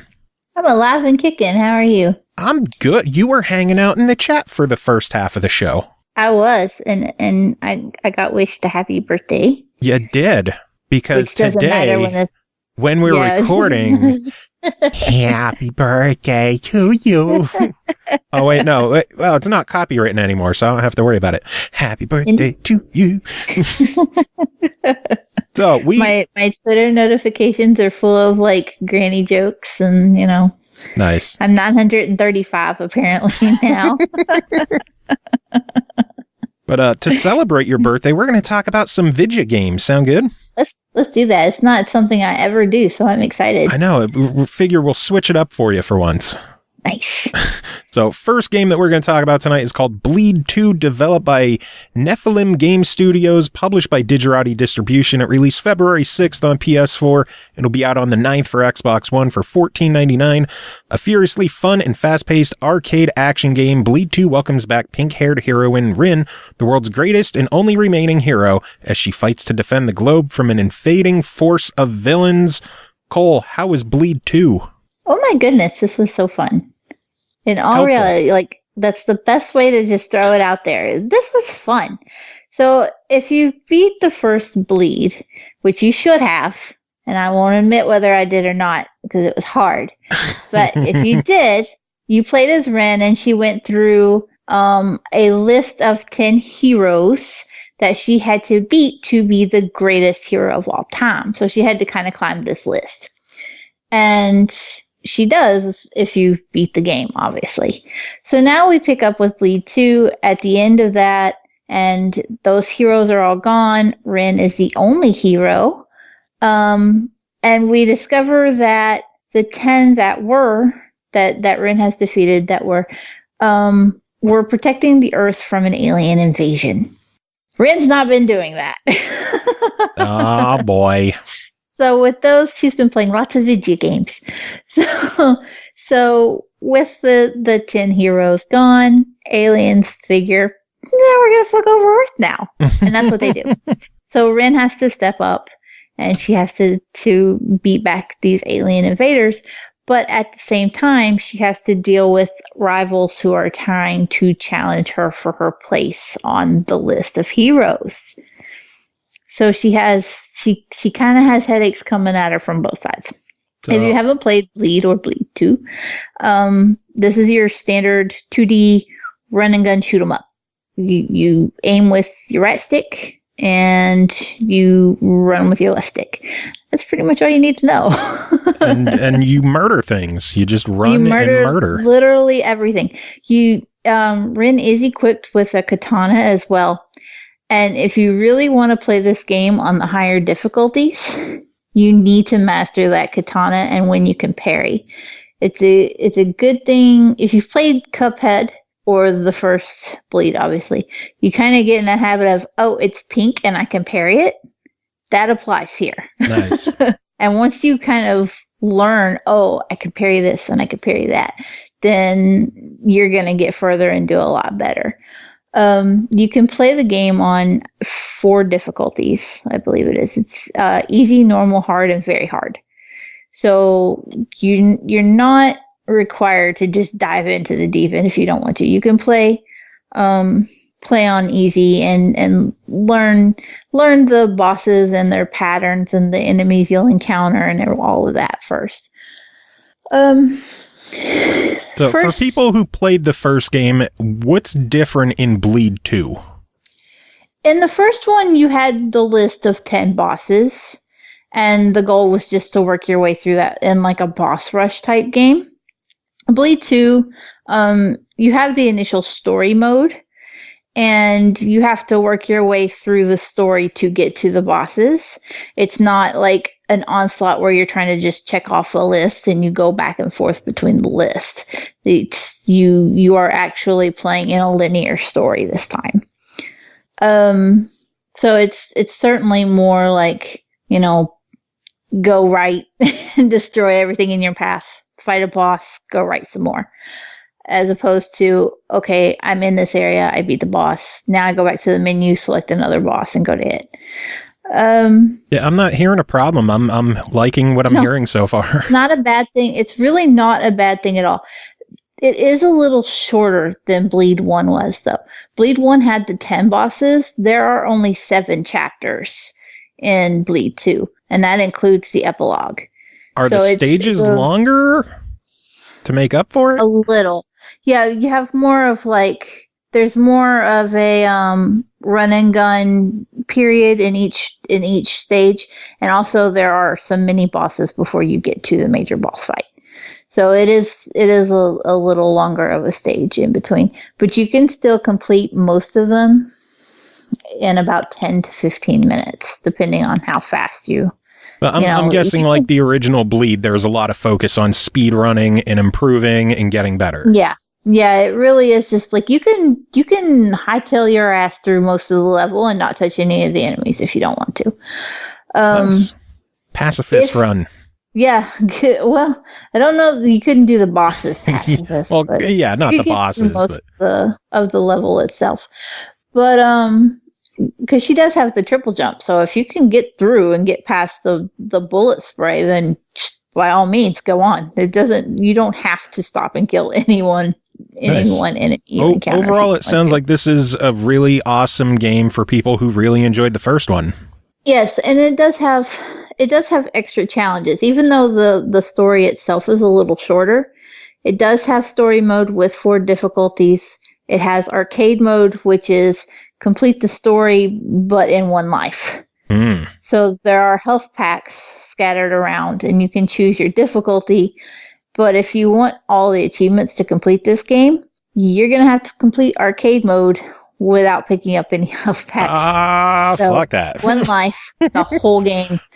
Fuck that. I ain't getting that one. Fuck that. There is also a challenge mode where you can choose any 3 bosses of your liking, and up to 3 bosses. You don't have to do all 3 if you don't want to, but there is an achievement if you're going for the completion again. But you just choose bosses and challenge yourself with certain modifiers and stuff to take on those bosses. As you play the different levels, like if you play the different difficulties for the story mode and arcade stuff, you unlock extra weapons like rocket launchers and different modifiers for the game for challenge mode and things too. Cool. So $15 on this one. What do you think? This is a pretty solid buy it. I had a lot of fun. What's funny is that I'm not particularly good at these kind of games, but I blasted through the campaign on easy in like an hour and a half, and I immediately restarted it on very hard. I just dove in, and before I even like tired out at all, I was already like the third level. I was like, yeah, I can do this. It was a surprise because I struggled a lot with Bleed 1, but I will say I got through half of Bleed 1 before I ever realized you could manipulate time. If you hold the left trigger, it slows time down for a little while. And I didn't know that through like half of Bleed 1. And so I already went into Bleed 2 knowing I could do that. And maybe that made a little bit of a difference in like I was like more confident because I knew the button controls a little better. But it was a lot of fun. I enjoyed it and I'm going to play it again. Nice. Sounds good. Next game to talk about is called Samsara, developed and published by Marker Metro, released February 7th on Xbox One, Windows 10, and Steam for $14.99. While playing in the park, Z follows a squirrel through a portal to a world of echoes inhabited by a shadow child. Trapped in a series of confusing and dangerous realms, the youngsters must avoid slipping into the pool between dimensions, embarking on a journey of discovery and awakening to their eventual freedom. Quick note, while I'm talking, if you guys hear a vehicle revving, there's apparently someone trapped in the ice outside, and I don't know how much the microphone is going to pick that up.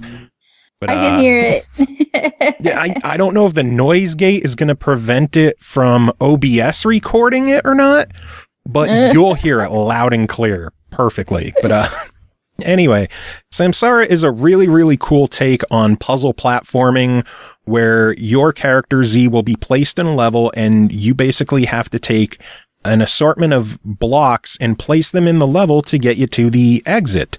It'll start off easy enough where you toss a block in a hole to cover it up and then, maybe throw a set of steps there so you could go up a tier and then get to the exit. As you go through the game, things get progressively harder where they will add the other Z shadow child that you'll have to take care of both of them at the same time. They'll throw portals into the mix where you're switching between the normal world and the inverse world where the shadow child lives.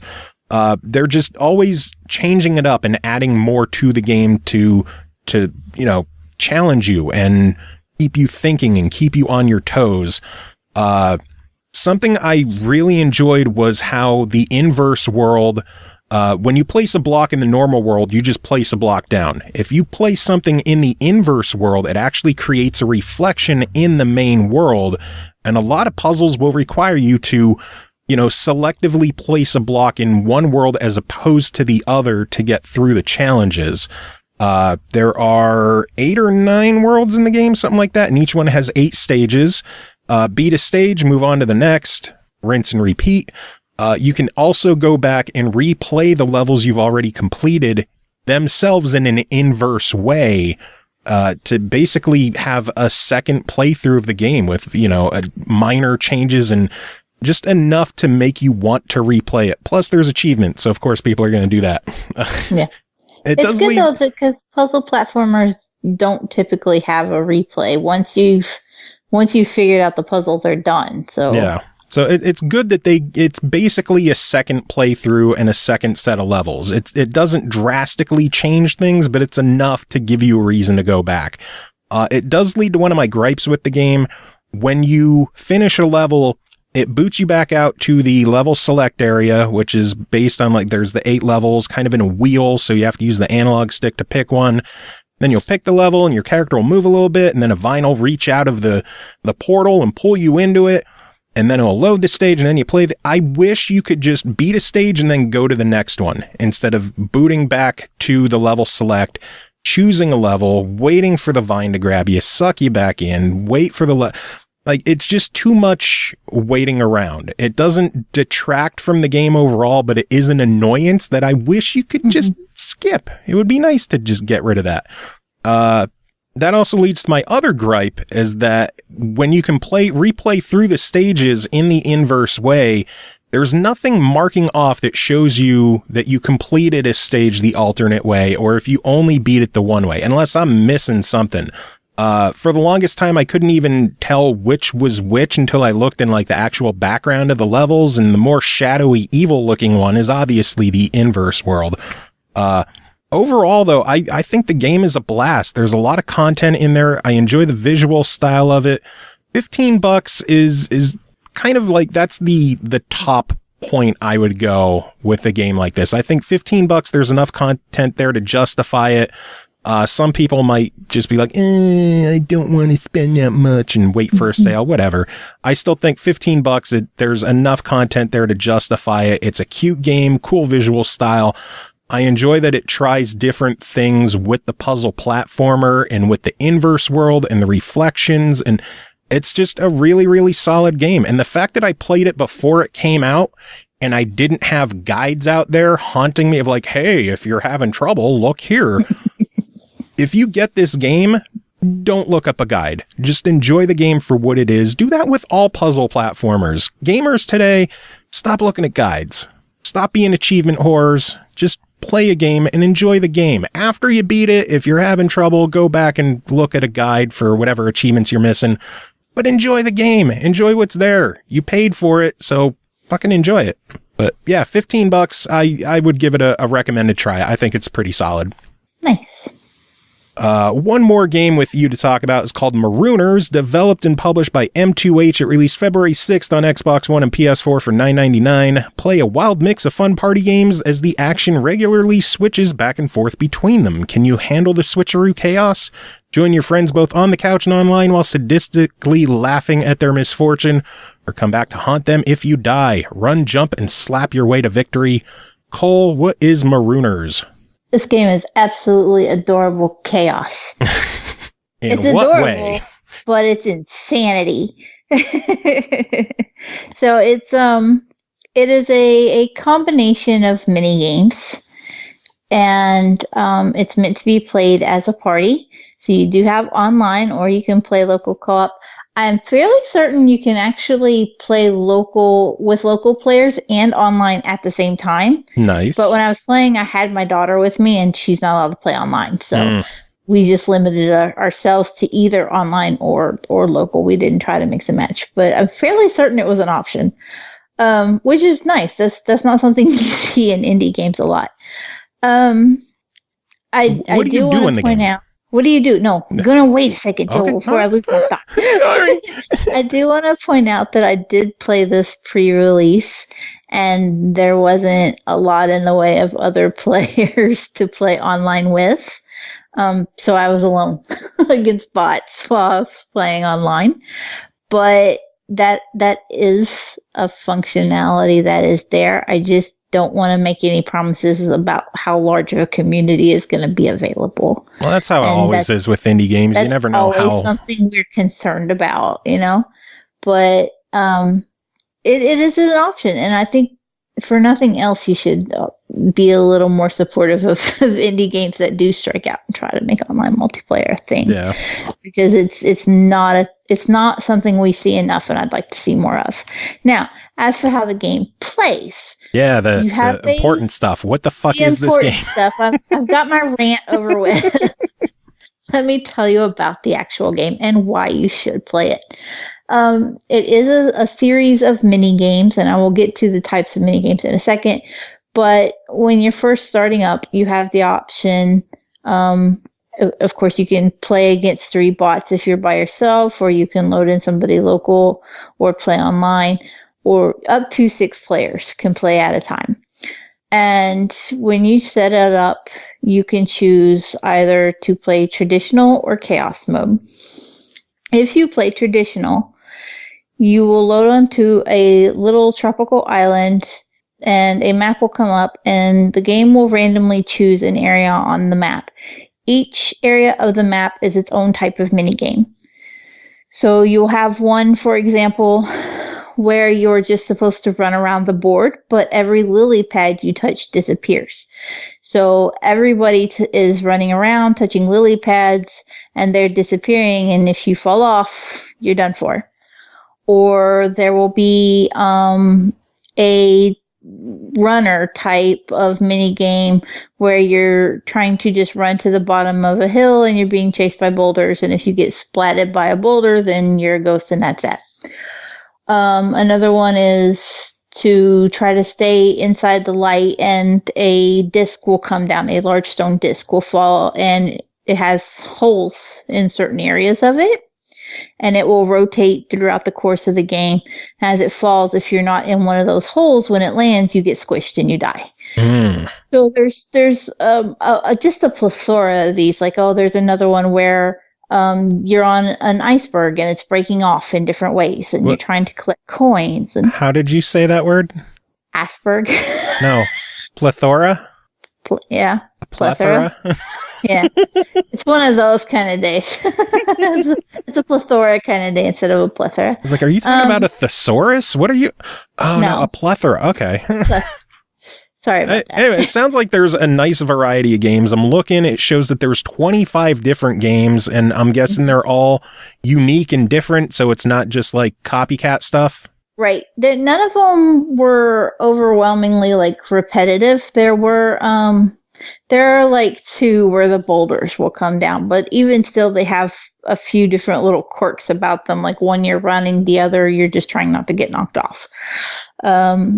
The iceberg one, the wind will try to blow you off, whereas there's another one where there's lava getting shot at you kind of thing. So there's a lot of similar mechanics. So if you know the basic mechanics, you're going to be okay. Yeah. But it does switch up how it uses the mechanics against you. You also have to worry about the other players just straight up hitting you. Just beating the shit out of you while you're playing. When you start the game, you get to choose your character's weapon, and some of these weapons are so incredibly creative and funny. Like there's the baguette of pain, and then there's a chicken leg or an umbrella or a trident. There's just all kinds of ridiculous stuff that you could choose from. Nice. And you get to choose your character's, your character's model, what they look like. There's like a little girl and a parasol and everything. And there's a little deep sea diver in like the vintage deep sea type of suit.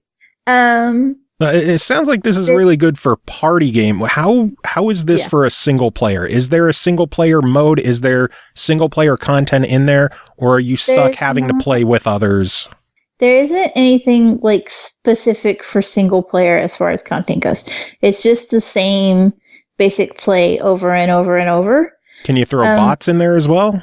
You can throw bots in, though. Okay, you can have, if you start, it will start you with 3 bots, and then you can fill in human players. There's no way to turn off the extra bots either. It's just you and 3 bots, or you and up to 5 other players. Gotcha. So you are stuck with the bots either way. But they play very similar to humans, and given that there's only one mechanic other than run around, and that's hit with your weapon, and that's just the B button. You only use your thumbstick and the B button.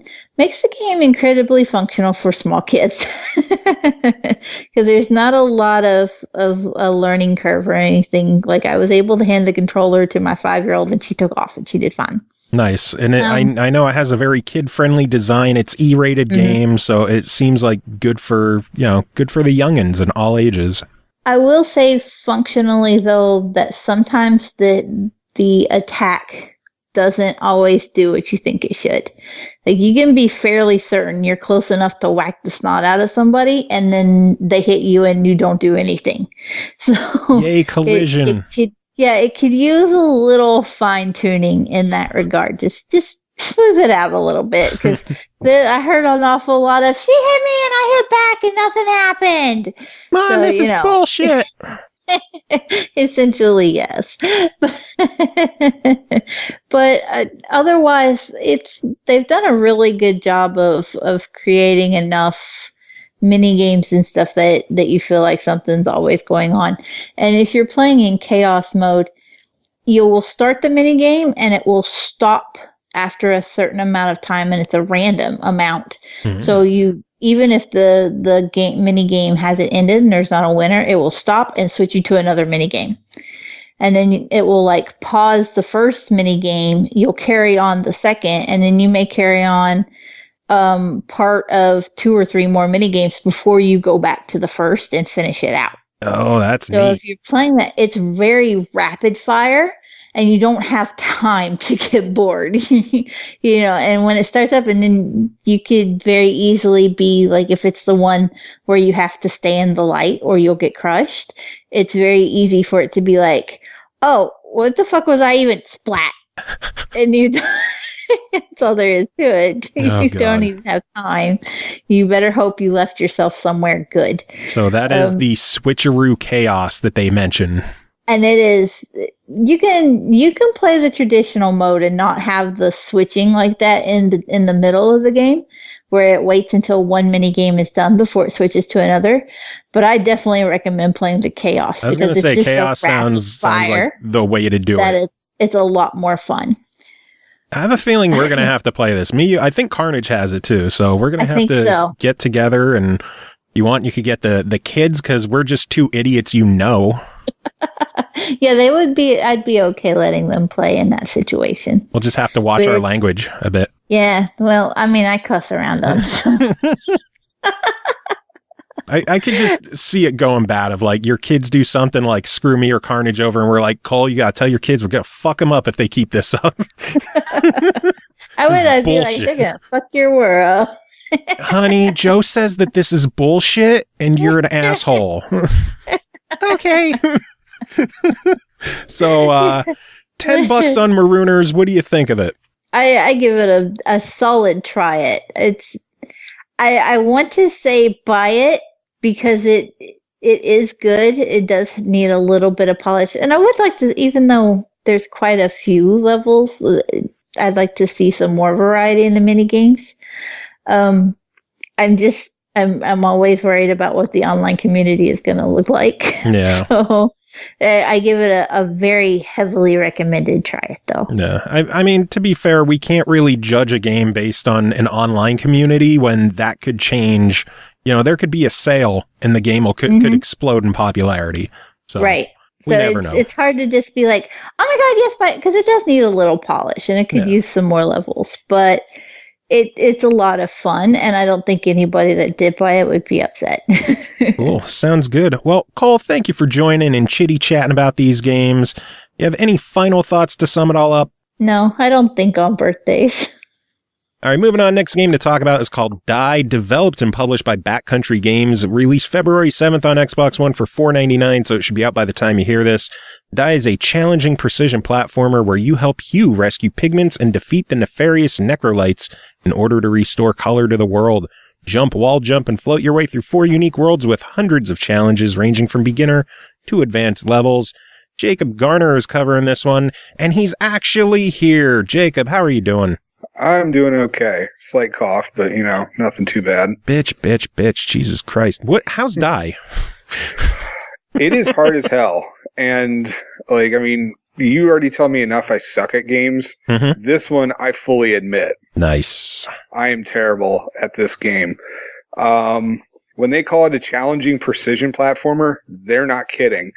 And I had agreed to sign up for this game because you had given me a YouTube clip, and I was like, oh, it's like Super Meat Boy, no biggie. Meanwhile, in that clip, had I actually listened to it with the audio on, they were discussing like how really challenging it is, how people are speedrunning this game, all this other kind of stuff, and I did not realize what I was signing up for. Correct me if I'm wrong, but I'm pretty sure I linked you to the GDQ run of the game from a few weeks ago. Yeah, you did. I was listening to. You somehow figured. I didn't listen. I listened to it without the sound because my son was sleeping at the time. Do you know what headphones are? I don't have headphones, Andy. All right. So what do you do and die? Besides, die, I'm assuming. Oh my god, you die so much in this game. Like, literally, all right, because for the people who are listening, it's spelled DYE, like dying colors and stuff like that. But it also refers to the amount of times you are going to die, literally, in this game. Because you're jumping and floating over enemies and obstacles to collect the pigments and get to the end of the level. And when I say get to the end of the level, it's more like you're just struggling to make it to the end of the level. Just because it is so ridiculously tough. I mean, not that that's a bad thing. As I said, it's similar gameplay to Super Meat Boy, but it is so amazingly unforgiving. Most of the time I just struggled to get to the end of the level, and I would have to go back and play it multiple times just so I could collect pigments. Because anytime you die, you lose any of the pigments that you had gained after your last save, and you move all the way back to the last save area. And it's just it is so amazingly tough. I realize that that's definitely going to be a bonus point for a lot of people who were like, there wasn't enough challenge in Super Meat Boy, or N+ games that I remember from the Xbox 360. And so as if that wasn't enough, there's also a timer feature on it who want to try, for people who want to try doing speedrunning and stuff like that. The thing that I didn't like as much about the game is that, to advance in it, you have to collect a certain amount of pigments to unlock other levels. So if you're like me and you're sucking and you're struggling to make it past the 3 levels and you're like, I am so tired of seeing these 3 same levels trying to collect pigments that I'm never going to be able to get because I'm too terrible at this game. The game is too fucking bad, dude. You need to get better at these levels so you can get to the next, so you can get level 4. And then, because you have to collect I think you have to collect a minimum of 4 pigments per level to unlock the next set of levels and stuff like that. And it is just... So this is not for the unskilled. No, it is not for the unskilled. There's a lot of I had a lot of times where I was rage quitting the game. And there was a lot of those moments where I would struggle all night just to get this one pigment just so I could move on to the next level. And then the next morning, oh yeah, I just got it. No problem. Sometimes you just got to take a few minutes and recharge and go back. It's one of those games where you definitely need a cool head to get through it. And if you don't, and as I said, if you find yourself rage quitting a lot, this is not exactly the game for that. You really need to be able to step away, come back to it, and then, rock that level, and then immediately suck at the next level.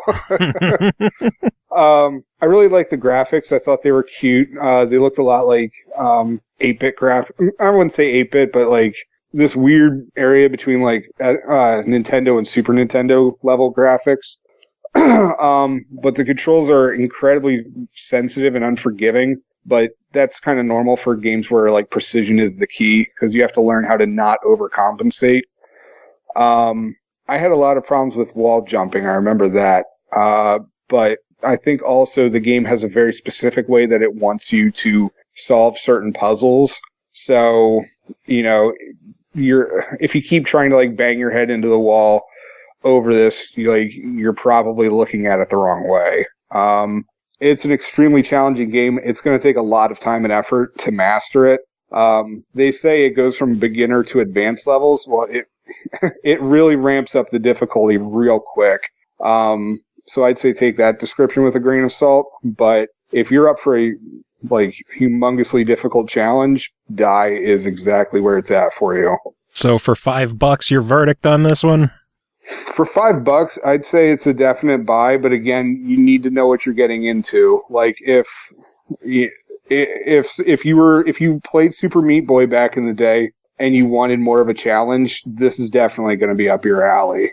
And if you need more information, go check out the GDQ run of it and inform yourself, unlike Jacob. And listen to it with sound on. Yeah, that'd be smart. That'd be very, very smart. Cool. So anything else you want to talk about? Because I know you always like throwing in other shit when you email us reviews. Well, yeah, because, I have to expand your repertoire and stuff like that. I have a review for Ink, which I believe was covered on the show previously. Yep. Well, you get a bonus review of it. Cool. Now that I've played it. So what did you think of Ink? It's actually kind of fun that I'm doing this along with Die at the same time, because both of the games are based around color. And Ink, you're painting the world to figure out where the things are, where ledges and walls and stuff like that. I like the controls. They're incredibly simple. You're using the directional pad to move around and use the A button to jump. And as simple as it is, much like Die, the controls are a little sensitive, so you're going to, do some overreacting with that. And, but at the same time, unlike Die, the paint that you've splashed around through double jumping or dying remains, so you haven't lost your progress per se. Although any enemies will respawn, but that's generally not that difficult. I found Ink to be a fairly short game. But I mean, it's still very challenging at times, but it's a lot shorter than Die definitely was. And one thing I liked is that the game is pretty easy to pick up because it guides you through the different game mechanics. Even going so far as this is how you jump. That's level 1. Or no, level 1 was actually just moving left and right. Level 2 was this is how you jump. Level 3 is this is how you double jump. It walks you through it in case you've never played this kind of game before, which actually this is my oldest son's first video game that he's ever played. Oh. Yeah, it was a nice moment. And because I went with Ink because there's no real violence in it, at least on levels that he'd be able to do. And there's pretty colors. Right. And he actually really enjoyed just moving the guy across the level and painting everything and just doing double jumps up walls and just repainting the walls and stuff like that. And it's easy enough that he was able to get through the first few levels without a lot of help from me. So as you can imagine, I'm a proud dad about that. Especially because you can't make it through those levels without help. Yeah, I had to ask my 3-year-old son, what do I do next? Double jump, you idiot. So it sounds like Ink is the game that's going to hold your hand and help guide you through a fun, colorful experience, and Die is going to laugh at you. Yes. Cool. Exactly. But it sounds like they're both worth picking up in the long run. Oh, yeah, definitely. Ink I had a lot of fun with. I think that one's $10 up on the Xbox store. Yep, $9.99. Yeah, so if you're looking for a less intense and far more relaxed platformer, Ink is definitely the way to go. Cool, sounds good. Well, Jacob, thank you as always for coming on and chitty-chatting. I think you also wanted to mention you were pissed I didn't name drop you during last episode for some reason. Exactly. What were you bitching about? You were thanking everybody, and meanwhile, I've been here for 5 years. I mean, what was my original name? Sweatpants? Yeah, how many episodes did you listen to? What, this year or total? Overall? Out of 350, how many do you think you've listened, really start to end listened to and enjoyed? Okay, just listen to. Let's ignore the enjoyed part. I'd estimate at least 40 to 50 of them. I somehow don't believe that. Yeah, I screw you. I subscribe to the podcast on my iPhone. Oh, God. Well, Jacob, thank you for being a part of the show since the single-digit days when we called you Sweatpants. I've always felt the love. Now, do you have any final words to sum up your reviews and your validation that I just gave you? I'm glad to be a part of this show, and I hope that we go on for another 5 more years. And I'm always glad to do all these little reviews. Oh my God, shut up. Most of which you never ask for anyway, which I'm going to continue doing. And if you keep it up, I'm going to start reviewing old Xbox games just for fun. All right, moving on. Next game to talk about is called The Dark Side Detective, developed by Spooky Doorway, published by Isometric Dreams. This one is coming out February 7th on the Switch for $12.99. Join the Dark Side Detective Francis McQueen as he investigates the bizarre, the supernatural, and those missing cat cases that keep getting dropped on his desk. The Dark Side Detective is a micro-adventure game with a distinct sense of humor and consists of a series of humorous, bite-sized investigations into the occult and extraordinary. Our good friend Chris Taylor's checking this one out. Chris, how are you doing? Hey, doing all right. Had our housewarming party just yesterday, so I guess we're officially moved in, and now we have like a ton of chips. Yay! So I'll be eating chips this whole time. Anything good? Doritos. We got Doritos. You guys need Middlesworth. That's what you need. Middlesworth. I've never heard of that. That's my area. I'll have to send you some barbecue chips one day. They are the best barbecue chips on the planet. This is my favorite episode I've been on so far. But anyway, what is the Dark Side Detective? Dark Side Detective. Okay, so this is a game that was going to be very familiar to people who played Sierra games in like the early 80s on PCs. Something like so you had your early like King's Quest and Space Quest and like all those kind of games where you kind of wander around the world and you pick up items and you sort of like just, fumble with the item until it does something that solves some kind of like puzzle. And it's like that, only it actually at least the early stages I've played, it actually kind of makes sense instead of being just totally random. So I kind of appreciate that. Yay. That was easily the worst part of old Sierra games was finding something at the very beginning of the game that you needed to hold on to until the very end, because if you didn't get it, or if you got rid of it somewhere, you can never win. Yes. It's reminiscent of that, but it is not that. But it's still one of those things where you do have to like click on everything and talk to everybody and be thorough in your searching in order to find all the necessary pieces to solve the puzzle. So the good thing about this game is that it's hilarious. So you actually do want to do that. The flavor text in this game is it's very flavorful indeed. It's actually really cleverly written. It stars your guy McQueen and also a uniformed police officer that goes around with him named Dooley, who's kind of like he's kind of like the foil a little bit. So he'll say something just especially dumb, and I always imagine in kind of a Patrick the Starfish type voice, Bill Fagerback voice, and it's just delightful because it does mess with like, it's kind of like that TV show Gravity Falls where it's like it's really funny and delightful, but then occasionally it does like this dark, twisted, dark side occult stuff. Nice. So it's a little bit like that.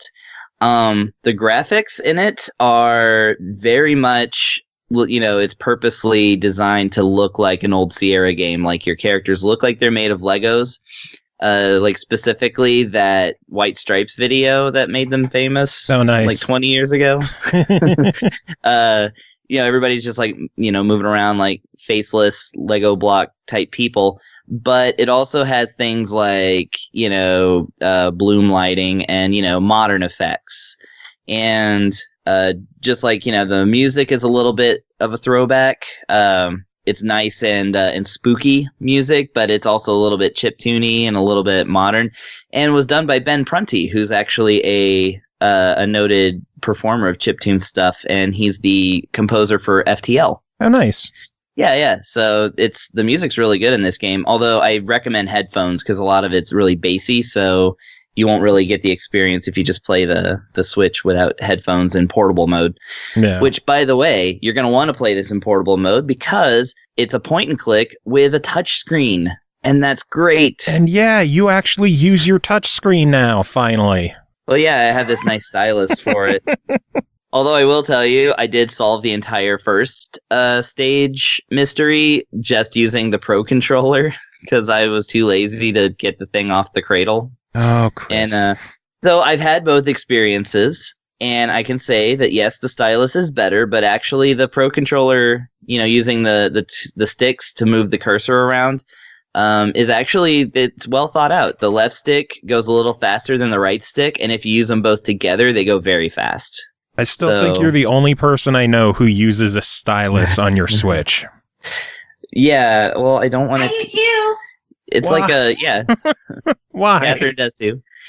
But hey, I never ever touch it with my fingers, and mine still looks pristine, and Catherine's has a scratch on it, so. I have a screen protector, so mine still looks great. Underneath a screen protector? What fun is that? And it could be replaced easily. Yeah, it's true. I should probably get a screen protector. Yeah, you probably should. Even just putting the thing in the cradle and taking it out, that could scuff it up. You should have a screen protector on there, stylus or not. You should get a screen protector. That's just smart. It's just smart. This is the intervention episode. This is. Chris, you have a problem. I'm stuffing chips into my face while you're telling me about my touchscreen. Oh man, so $13 on the Dark Side Detective. What do you think of this one? Yeah, if you're the kind who appreciates good writing and point and click adventure puzzles, a little sleeker, a little faster paced than your old style, each one takes 4 hours to solve. This one's a little more light and breezy, but it's also really interesting. So yeah, I would say $13 if that's your kind of game, then go for it. Easy breezy, beautiful cover girl. Sounds good to me. Next game is Dust Off Heli Rescue 2, developed by Invictus Games and Ratalaika Games, published on the Switch by Rainy Frog. This one launched on the Switch January 25th for $14.99. Jump into the hot seat of a combat helicopter and fly behind enemy lines under heavy fire as you search and rescue hostages. Play through 35 tense missions that include rescuing hostages, providing air support, protecting convoys, and of course, wiping out the enemy. Chris, what did you think of Dust Off Heli Rescue 2 on the Switch? I think that they could have saved themselves some letters in that long-ass title. It could have just been this is basically Choplifter. See, I don't mind having games with longer titles, because when a game has a really short title, it's really hard to find information on. Oh yeah, that's true. Yeah. Unless it's really unique, I guess. Yeah. But yeah, Dust Off Heli Rescue something choppers just two. Dust Off Heli Rescue 2. Dust Off Heli Rescue 2. Okay, that's the one and only time I'm going to get all those words right. Okay, so this game, spoilers, is very reminiscent of another classic game. But what we've got here is something that's it's dressed up in Ratalaika's, I suppose now sort of signature, 3D graphic style. So the graphic style of this, as you know, Ratalaika put out One More Dungeon, which I reviewed a few podcasts ago. And, so I mentioned that it has this really nice sort of old looking polygon graphics, with nice bright colors. I said, Minecraft is a little bit of it reminds you, a little bit of that. And, or maybe 3D Dot Game Heroes. I don't know. I didn't really play that one, but, it's really simple polygons. People look like little Lego figures. But it's really effective. It moves quickly and it gets the job done.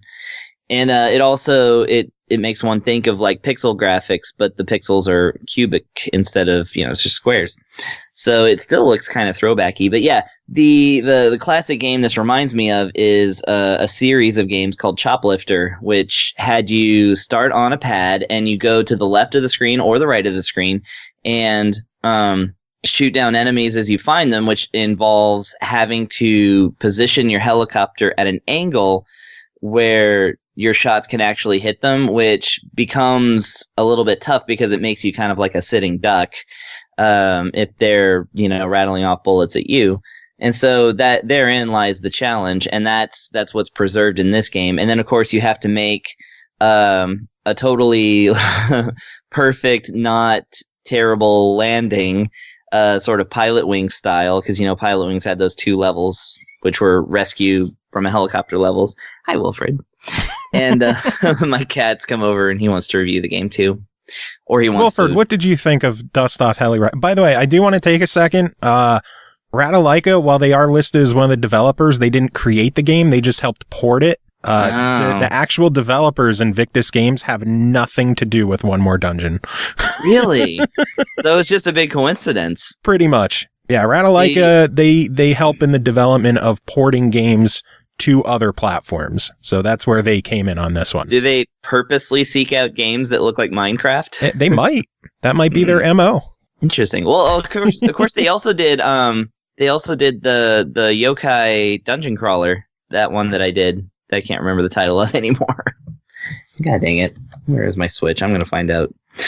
Anyways. Okay, so we don't have time to be talking about old games I've reviewed.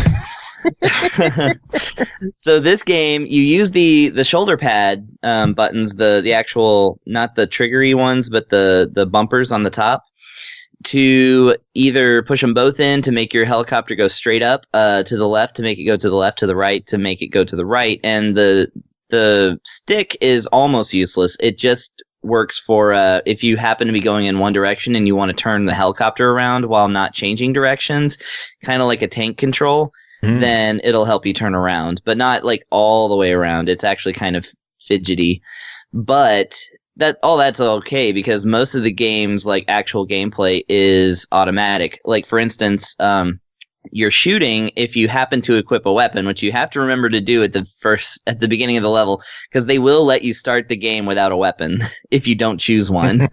They'll warn you. But then if you're like, I don't know what I'm looking at, so go away. And then you just click happy and hit okay, whatever. Yeah, exactly. I totally read that. Yeah. And, I'm not saying that out of personal experience, of course. I was right on top of things the whole time. But you actually toggle the gun on and off. So with the A button, so actually the shooting is automatic. You just have to aim the helicopter.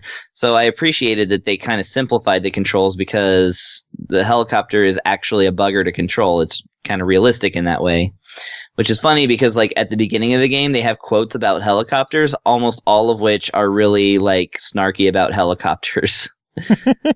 Like the more complex parts, the better, I say. Things like that, or the more moving parts. And anyways, so each stage is laid out with various goals, and some of them are attached to stars for performance, like doing it in a certain amount of time, and the usual video game thing. But your goal will either to be take out all the enemy guns and tanks and trucks or stuff, or land in the enemy territory and let these guys run into your ship or your helicopter and bring them back. And then of course, the convoy ones and stuff like that. So each one is a little different, and you can select a different helicopter for each one. So you have a specific envoy helicopter and a specific attack helicopter. And I was scrolling through, and there's like 1 million helicopters in this game, but you have to unlock them all through gameplay. I can't wait to get the UFO. Yes.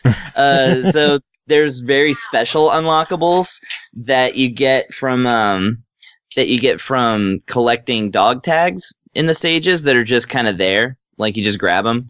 But they're usually in hard to get little spaces and stuff. But if you get enough of them, then you can unlock really stupid things, like the bicycle with what was that called? It's like a little helicopter with a unicycle on top of it, and you have to. It's like you're just your little guy like pounding away on this unicycle to propel himself upward. It's awesome. Yeah, and then of course the UFO. There's a lot of cool stuff. And yeah, I noticed that some of the helicopters you don't even unlock until you're 5 stages away from the end. So hey, you got to earn the good stuff, and then you go back and stomp over everything else. But overall, It sounds pretty much the same as when we covered it on Xbox and PlayStation. How does it perform on the Switch?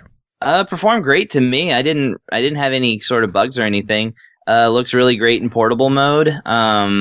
Looks great on the TV, and no like real slowdown or anything. Controls well with the little mini bumpers on the Joy-Con. Oh yeah, I love the bumpers on the Joy-Con. So they're so tiny. What you got against them bumpers on the Joy-Con? I have fat fingers. Well, you could take off the Joy-Cons and then just like hold them between your thumb and your fingers, and I don't know.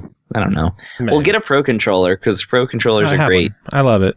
Yeah, it's so good. I also got the Hori controller that's a wired one. It's only like 24 something, $30, but it's like really good, and it has a detachable D-pad where it has the buttons underneath. And yeah, I mean, just in case you're playing a game that needs that, but all kinds of stuff. It controls really well on the Switch though. Nice. So $15 on this one. What do you think? $15. I think that there's so much content here that I would be remiss not to suggest it. The main thing to realize about it is that it's not a straight up arcade shooter. There's actually some nuance to the gameplay, and it is very challenging. So if you're action game jam, if you're looking for something a little different, or if you happen to be a fan of the original Choplifter, which it actually has quite a lot of fans, then yeah, pick this one up. It's definitely in the spirit of the classic, and it's in that sense, it's actually something unique unto today because there's not really a lot of games like this. Nice. So, yeah. Well, one more game for you is called Strikers 1945 2, developed and published by Zero Div. This one released January 25th on the Switch for $7.99. I love their description, so I'm just going to read the whole thing. It's a bit long, but if you went to a video arcade, you might know a certain name. The name is Psycho. The Psycho made an awful disaster that called Psycho bullets. Many players felt an indignation about speedy bullets from enemies, and they cried at the end. However, they were attracted to the magical power of Psycho bullets before they know. Psycho's games were named Psycho Shooting by big fans, and Psycho Shooting is divided as a different game genre or not. Strikers 1945 2. This is also one of the famous works of Psycho Shooting. Psycho is the best choice when you really want to enjoy shooting game. The player who wants to play shooting game from the bottom of heart, please do play Strikers 1945 2. I love it. I love Psycho. I love Psycho so much. So what the heck? Go ahead. I was going to say, what is Strikers 1945 2? Okay, so I have to harken back a little bit, and actually, is Gunbird still off of the eShop? Because I don't know. I reviewed Gunbird, and they took it off the eShop recently. Did they? Like in the last couple of weeks, and nobody knows why. They think that there might be some exploitable thing in the programming. I don't know what. I have no idea. I had no clue. Well, basically, Strikers 1945 2, which is a wonderful way of numbering the thing, because it's 1945 and then it's Roman numeral 2. So it's 1945 II. It's a sequel to the original Strikers 1945, I believe, which is also Psycho. So the game plays a whole lot like Gunbird. So I suppose if you're missing out on downloading Gunbird, then go ahead and get this one. It is a vertical shooter of the most classicist order. So definitely like your sort of high quality mid 90s shmup, shoot 'em up, whatever you want to say. People don't like when I say shmup. I don't know. I don't have a problem with shmup. I know. So, like Gunbird, just to rehash a little bit, you choose your different characters, which in this case are actually just different ships. There's no actual characters. It's basically that they took all the charm of Gunbird and other Psycho games that are known for like being really humorous and kind of goofy, and they took all that out. Almost all of it, I suppose. So you choose just a ship. And my favorite of which is the Flying Pancake, which is a sort of a flat blue ship that has heat-seeking missiles. I quite like it. There's also like the Mosquito and let's see, what is the other one? The Shinden. Yeah, the Shinden, the Hayati, and the Focke-Wulf. Interesting name. Yeah, who knows what that is. And they all have your different characteristics of like moving and the different kinds of shots they have, the different kind of screen clearing bombs they utilize. And like I said, it's a vertical shooter, lots of bullets, lots and lots and lots of bullets if you put it on a higher difficulty. This one has the same scaling difficulty system that Gunbird has, which is your normal, easy, very hard, and then also going down the list of the easiest difficulties is child and then monkey. Nice. Yeah. So this it brings that back. And the first few levels are going to be a random level from a pool of what appears to be about 4 or 5 different levels. So they're kind of in just random orders and with bosses to match. They're fairly short levels, but the bosses are where it really is at because the bosses are huge and epic and usually multi-tiered. And you play through a total of 8 stages, whereupon the last 3 stages are fixed. And while you can do the cool thing of increasing your amount of lives and setting your continues up to and including infinite, which is nice, in the last 3 levels, if you lose all your lives, I think the maximum you can set it to is 9, then you have to start the whole level over again. So there's some skill involved here. And then, yeah, like I said, it's like Gunbird, but without any kind of real charm or personality, because once you beat the game, it just gives you medals and then restarts. Like, if you did really well in a stage, it shows you how well you did in that stage, and it just goes through each of the stages, and then that's it. So I mean, it is an old arcade port. It's not like old arcade games had, elaborate right. ending sequences and stuff like that. Well, yeah, but the difference with the Psycheo one is that Psycheo games usually have these like really memorable intros, really memorable endings. And like I said, Gunbird, you get a choice of 2 endings for each character. So it's interesting that this one doesn't have that, but what it does have is like, I think that the enemy bullet patterns are really interesting. Like, it's really starting to get into like what people nowadays would recognize as a classic bullet hell. Like, you just got like rings of like bullets like just coming out everywhere, and like bullets that explode into more bullets, and like, things like that. So it's getting more into that. The music is also incredible. It's really good, like sort of hard rock, just sort of butt rocking your way through 8 stages. In fact, then the game gives you the option of turning the sound down and turning the music up, so I did so. Nice. And yeah, it's just really good. And like I said, the challenge is definitely there. It feels great to play, and the ships each have their own like strengths and weaknesses. It's a really well-made game, but if you're looking for one of Psycheo's like over-the-top crazy like bad translations and goofy cartoony characters, then you won't find that in the game. Unfortunately, the description is the most hilarious thing about it. So this is more straight action, to the point, not as goofy. Yes. Gotcha. Exactly. For $8, what do you think, though? Oh man, $8, get it, because the Switch is becoming such a system for shmups right now. It is, and I love it. I know, me too. I'm like, finally, somebody's getting it right. So yeah, pick this one up. Pick up Gunbird when you can. Pick up all those Psycheo shooters that are out there. Like, there's actually several. If Zero Div released it, it's worth checking out because it's $8 and it's a cool arcade game. Yep. Sounds good. Well, it is time to tag you out and tag Catherine in. So, Catherine, how are you doing today? I'm good. Just wrote good? a lot of stuff. Yeah, I did homework all day, so it's. Well, now it's time to talk about video games because you got 2 to talk about, and we'll start with Cubic. Developed and published by Forever Entertainment, released January 18th on the Switch for $4.99. Go on an adventure as a small, one-eyed square and traverse caves full of puzzles, riddles, and brain teasers. Discover 63 levels and the level editor. What did you think of Cubic? Okay, I think it's super awesome. I did not get very far because those puzzles get hard very quickly. They do. They very much do. It has a steep learning curve, but it's really fun. It's super cute. I love little black guy, and his mouth opens and he eats the blocks in front of him and he goes, wow. It's just. So what is the game? What do you do in this? Okay, so in Cubic, you play as this little guy.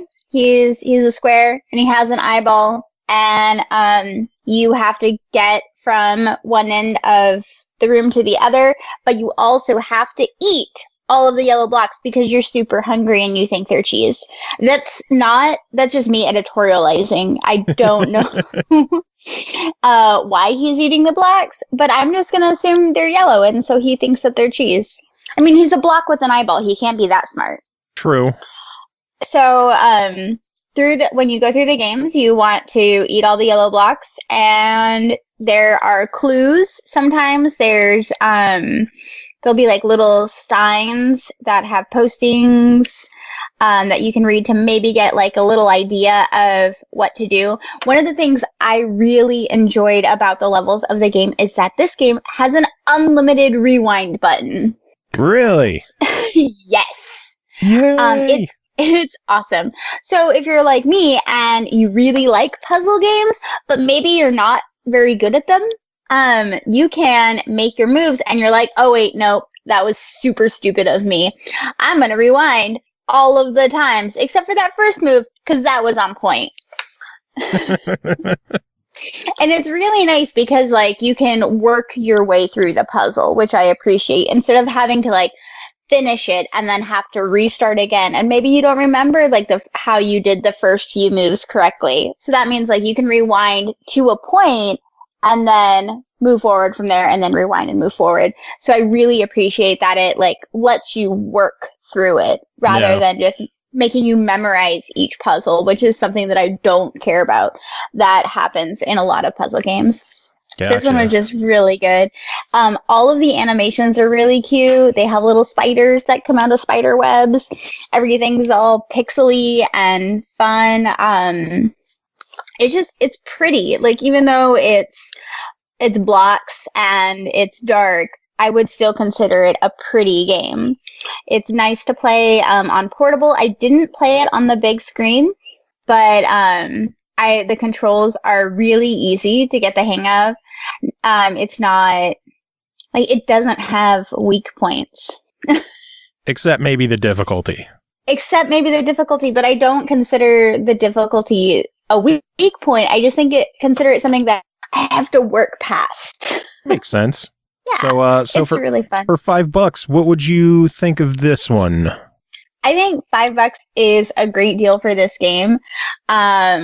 Absolutely get it. If you're into puzzles, if you like being able to work through something, absolutely get it. If you like the old style pixely art style in games, it's going to be up your alley. Sounds good.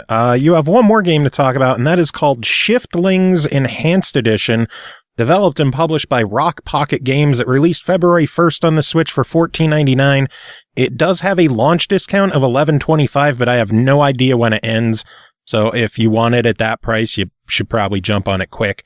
Shiftlings is a colorful puzzle platformer with a twist. You're controlling two quirky custodians who are tethered together, one large and one small. Play alone or work together with a friend to run, bounce, and swap size through 55 challenging levels. Use your wits to turn the tether into an advantage. Failure to comply may lead to hilarious results. So what do you think of Shiftlings? So Shiftlings is another puzzle game with a steep learning curve. If you played Escape Plan back when it was on the Vita, if you enjoyed that, Shiftlings is a lot like that. You have the trying to get through puzzle platformer level with one big character and one small character. And of course, as you said, the twist here is that they are tethered together. And this means that you can accidentally wrap your tether around a platform. I'm not speaking from experience at all.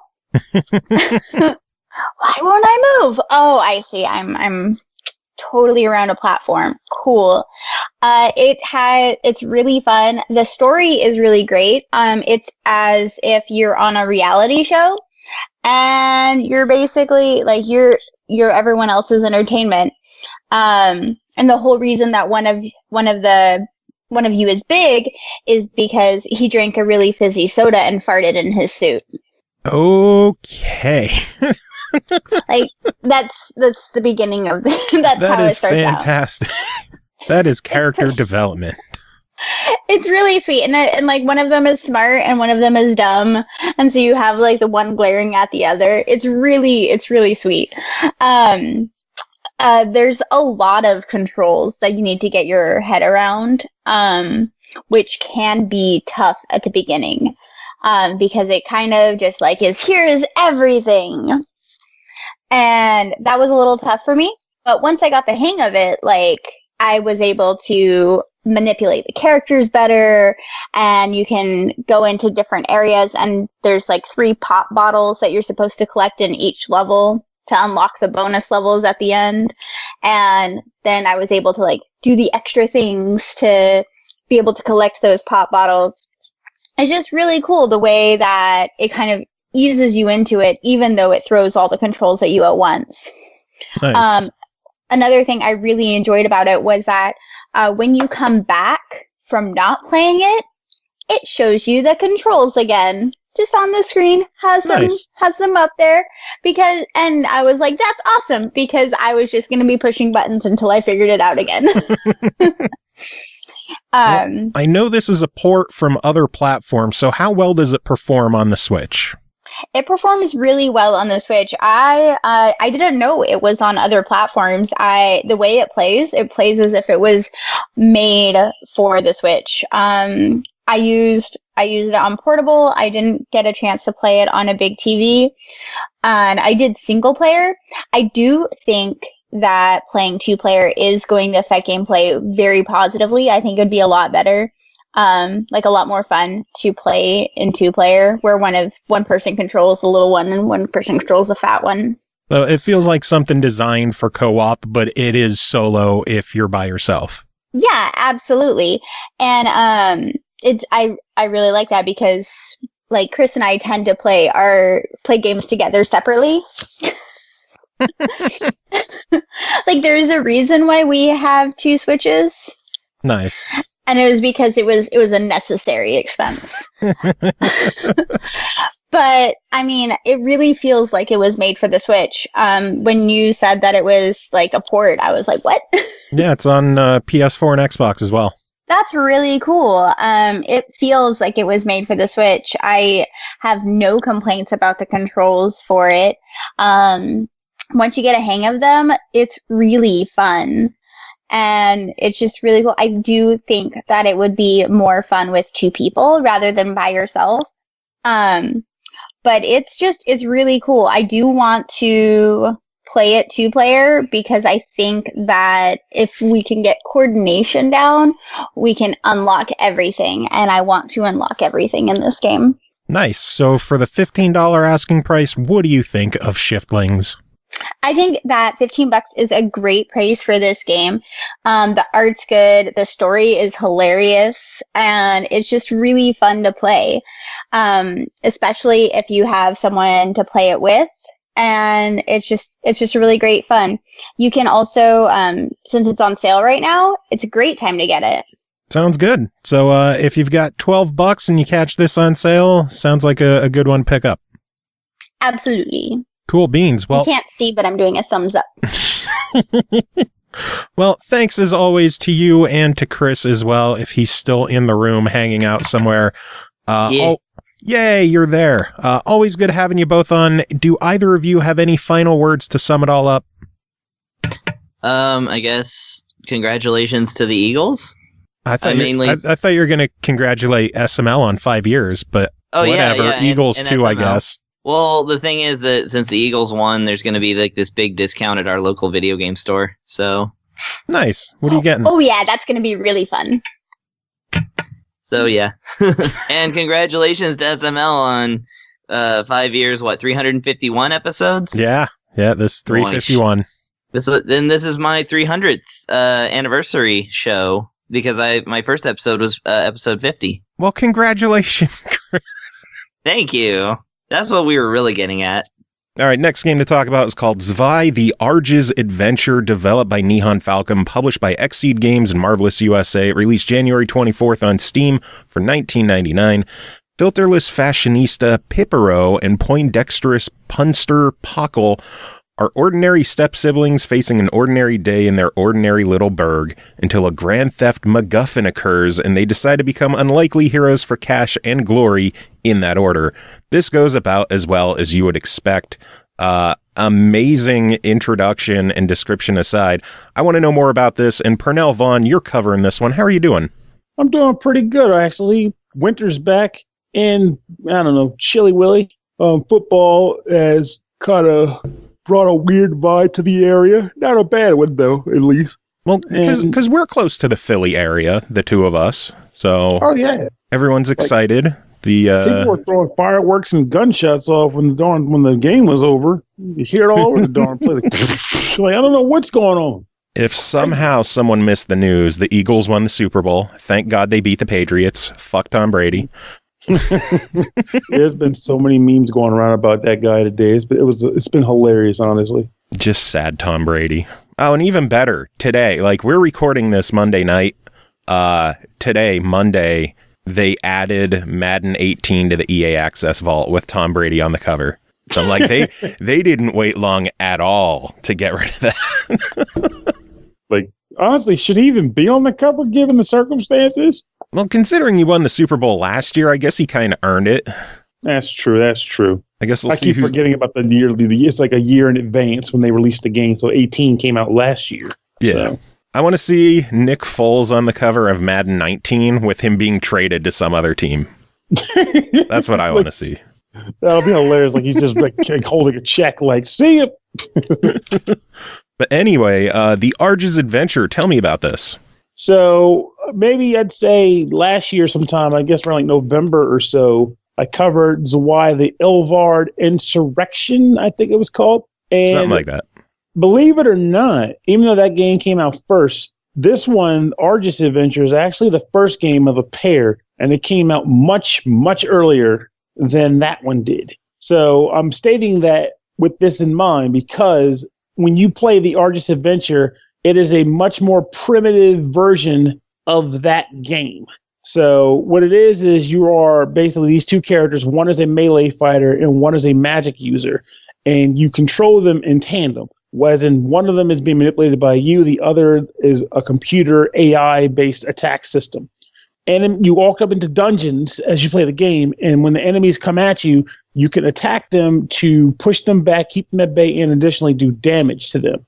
Sometimes you can actually launch them in the air, and by the air I mean just their graphic sprite gets larger because it's a 2D flat surface, which is kind of funny.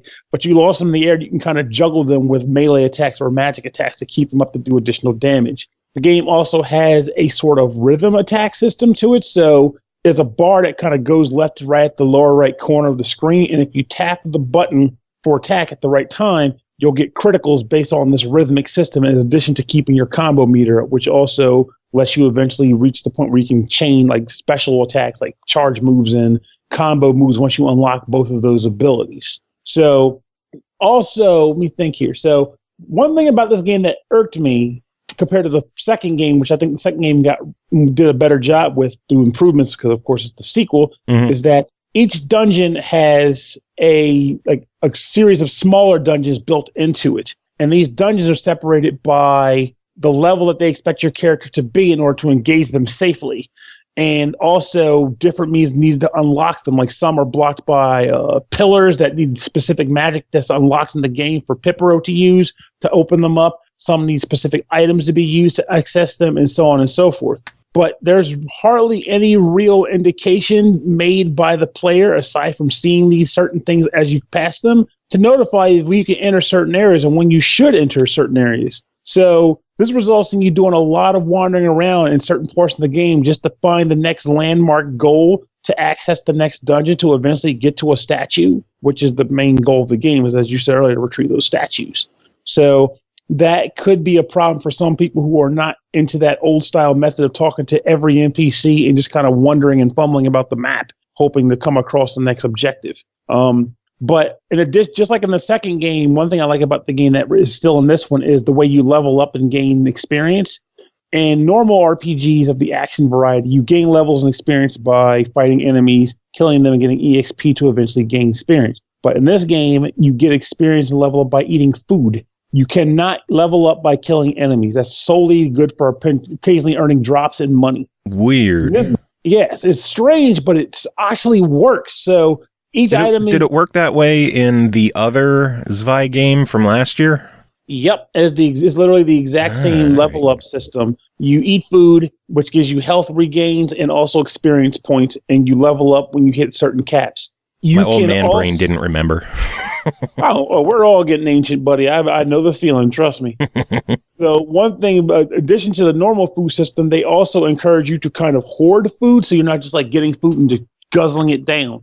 If you get 10 or more of a food item, you can go back to town with it and trade it in at the food shop to get a better hit point experience-based item from it. So it's kind of funny how you picture like a store say, hey, take this food back. I want to get better food. Take this food off my hands. But it's like saying take 10 lollipops, trade them in, and you get like one, box of Marion berries or something. And that gives you better gains than if you ate all 10 lollipops. So it's pretty cool, and it encourages you to not need to heal so much so that you can get more experience points instead. And gotcha. I put that system to use. So it sounds like if someone enjoyed the game that we covered a couple months back, it's pretty much more of the same, but not as polished as it's an older title.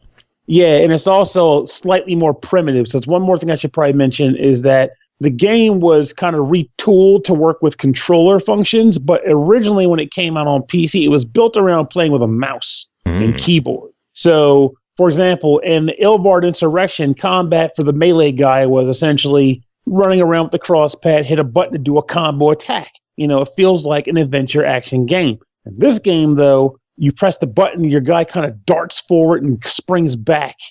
And it pretty much, it screams that it was designed originally where you click the mouse in the spot and like the pointer with the mouse, and you just kind of dart where you click the mouse. So it makes certain boss fights a bit of an annoyance because you're kind of trying to deal with bullet patterns while using like mouse dart patterns to strike at the bosses. So it can be kind of a chore, but I think you'll also get used to it too. And it's more like one of the best ways to determine if you want to at least give it a try is if you played the Ilvard Insurrection, because Pipero and Paco are in that game as NPCs. And if you enjoyed the dialogue that those two had with the main characters in that game, and let's be honest, you really should, because the dialogue is hilarious with those characters. You're basically getting a ton more of that in this game because they're the main characters. And Pipero is still an asshole. She's a huge asshole. I love that about her character. She's a jerk to everybody for some reason. I don't know why. She just is. Nice. Then that ends up being that's a huge plus for this game. You get to see that happen, for their character on their original adventure, which they reference in Ilvard Insurrection. So now you can see that adventure. Exactly. Go back to Argus and kick it. Nice. So for $20, what do you think? I say it is a definite try if you like the Ilvard Insurrection, but if you have not played Ilvard Insurrection, I say deny until you've at least played that. I think it's better for the series as a whole that you play the refined sequel first and then determine if you want to go back and experience the previous adventure. Makes sense.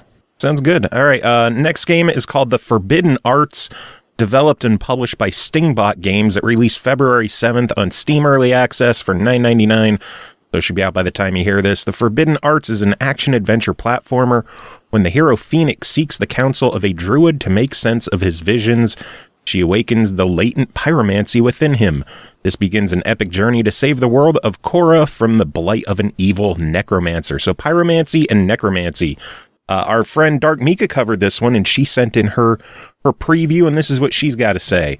The Forbidden Arts is a platformer with mild RPG elements. You play as a young man who wakes up to find suddenly he has some magic in his system. That's a good way to put it. Just magic in his system. At least it's not amnesia, right? He is told he must go out on a quest to find the other magic users so that they can teach him more magic so he'll have better control over his powers. In this world, magic was everywhere but was destroyed, turning each type of magic into a religion of sorts. Only if you could do any sort of magic. That's why you have to go out in search of the others. Each magic user has a domain they rule over, except for you. Not particularly fond of platformers myself, but I ended up rather enjoying this game. Controls were responsive, and best of all the standard abilities you have to learn in most games were just given to you the moment you start the game. No more quests to learn how to double jump or wall jump, just do it. I like that they're just given to me, however, the game doesn't explain why my character can just do these physics-breaking moves, which is a minor gripe that is probably just a me thing. Yeah, especially because it's video games. Double jumps just happen in video games. You're born with the ability. Pretty much. At the end of each dungeon, there's a boss battle, and for me, that's where the game really shined. They require a little bit of strategy so you don't die and figure out how to damage the enemy. Biggest issue with battles, including boss battles, is there's no health gauge. So you attack, but you don't know how many times you have to hit them to kill them. There's some collectibles, 90 bits of gold spread between, which will unlock special trials. Upon completing the trials, you get upgrades to your character. These were sometimes challenging, but they were all really fun to do. There's 10 gold in each of the 7 levels and 4 in each of the 5 hubs. Hubs are small platform areas that allow you to access other hubs and the dungeons themselves. Levels themselves are huge, which makes finding gold hard sometimes. There's no dungeon map currently, but the dev is thinking about it, which would help. The joys of early access, I guess, huh? Well, hopefully they get it done, but some people like that too, I think, that ability to wander and even maybe kind of get back to the days of like drawing little crude maps on notebook paper. I don't know if I want to go back that far. Entry and Odyssey, man. True, but they have the bottom screen that can auto map. That is true. Yeah. And it minimizes the amount of manual work. Yeah, exactly. See that I'm good with that shit. But combat is basic. You have one normal attack and some basic magic, which you can only refill at fires. The art style is a nice color palette, lots of colors in it. Most of them are fairly bright, which I enjoy as it gives the game a breath of life. Every level and hub is unique in their look as well, which I like, from forests to mines to giant beehives even. Maps in the same hub have different looks to them as well. Along with that difference, each dungeon has unique enemies. Because of this, every time you enter a new place, everything is new. The game is starting right now at $10, but will become more expensive as they add more to it. They plan to add more story and levels to the game after they make sure the game is bug-free. Extra content will be free for those who already have the game, which is, the standard in early access. You like platformers, every level is long, fairly long, especially if you're into collecting everything.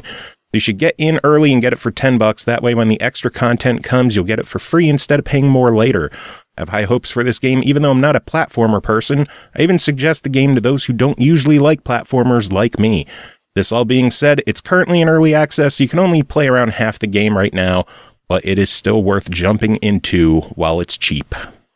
That sounds like a good review. Oh, yeah. Makes me want to go look up some imagery of it now. Yeah, the Forbidden Arts. I might have to check that one out myself because I didn't know it was a RPG platformer. I'm very interested. I wonder if that'll hit consoles eventually. I hope so, because as much as I like doing reviews for Steam stuff, I usually find myself going, where's the console version? Yeah, I mean, I like my consoles. So Stingbot, if you're listening, which is big if, but if you're listening, how about an Xbox version or Switch version? Yes, please. Especially I'm all about the Switch. It's been my go-to. We could throw PlayStation in there as well, right? Don't leave them out. Don't leave anyone out. I hate it when games come to 2 consoles instead of 3. Like when shit gets announced for like PlayStation and Switch or Xbox and Switch. What about the third one? Don't leave them out. That's shitty. It legitimately makes me want to inquire about what causes it. Like, if there's some legitimate reasoning that makes sense, that's their prerogative. I can get it. But there's never reason presented. It's just, here they are. And it's like, why would you only do 2 out of 3 or 1 out of 3? It becomes more like they only had enough time for budgeting or whatnot to get it on one system. I can understand that. Yeah, but if it's 2 out of 3, it's like, come on, just do the full Monty at this point. Yeah. Come on, don't be a dick. Anyway, one final game to talk about tonight is called Treasure Adventure World, developed by Robot Games, published by Chucklefish. This one is out February 7th on Steam for $9.99. A deluxe edition with soundtrack and digital art book is available for $14.99. Set sail for adventure with a jaunty hat on your head and a magical shrinking boat in your pocket in search of legendary treasures. Solve tricky puzzles, battle formidable foes, piece together clues, and dig up secrets to uncover your own shrouded history as you explore this sprawling open world. First off, thank you for explaining it is a magical shrinking boat in the pocket. I'm actually sad that they did because I was going to bring that up. So tell me about this one, Purnell.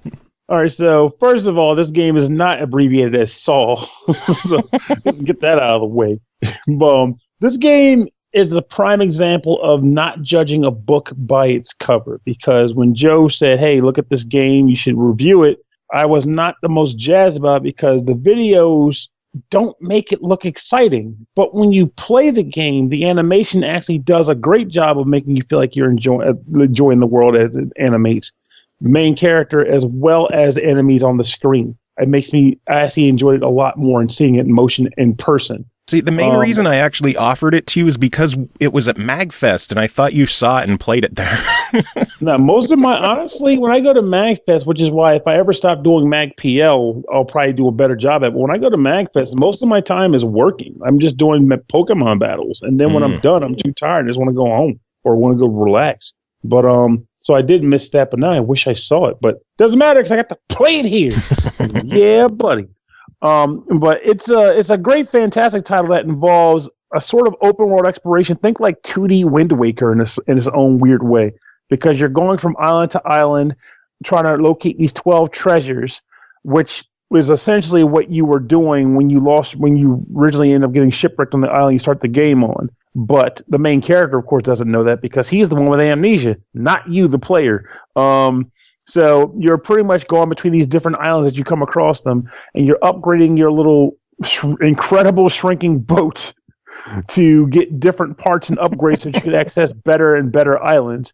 And I like the incredible shrinking boat because, one, it makes island traversal much more convenient because you are essentially jumping into the water, and the moment you jump, it triggers the boat and it activates. And when you jump out of the boat and land on land, you immediately take the boat with you. There's no button press required or anything like that. And also, if you happen to be in an environment that may say like you're playing a stage where you're in a cave and there might be a small body of water in the cave, the boat comes out there too. So you're sailing across little rivers and lakes inside of caves. It's pretty slick at how that makes map traversal much sentier.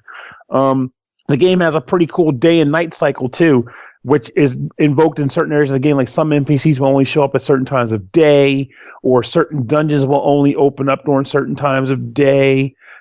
Sometimes enemies will show up in places that they wouldn't otherwise depending on the day, and so and other things too. Like it's a pretty cool mechanic that I didn't expect to be in that game. NPCs will attribute various quests to you on your adventure, and lo and behold, don't make the same mistake I did. Don't try to solve every quest as soon as you get it, because sometimes you are not meant to. I wasted a lot of time trying to get through things that weren't meant to be solved at the present time, thinking there must be something I'm missing. In reality, what I'm missing is the ability to move the hell on. So, gameplay-wise, you are basically moving left to right, a la Link to The Adventure of Link, and you are attacking with your prosthetic hook hand, which I kind of thought was pretty cool because one of the main characters is making fun of you for, like, oh, what are you doing, grotesque hook hand? And I'm like, yeah, my hook hand. I can do all sorts of stuff with it. I can attack freaking feral spider monsters and jelly creatures, and I can use it to hook from like latches that are hanging off the sides of walls and hang off the sides of blocks and pull myself up on ledges. It is a very handy prosthetic. And I'm amazed it can support the weight of this kid, but whatever. It's an awesome mechanic of the game, and I'm hoping that you can upgrade to get more. I know you can get more weapons, but I'm hoping you can upgrade the hook itself. I also enjoy the fact that you can locate and wear different hats on your head, some of which provide you with different abilities. Like one might give you access to more money drops. Others might increase your defense ability because you also have typical stats like attack and defense and HP meters and things of that nature. And it's pretty cool that you can bolster your stats based on that. The treasure exploration part is cool in a sense that it's done in a way where you get a magical map. And when you land on different islands, the map populates with the design of that island that you were on.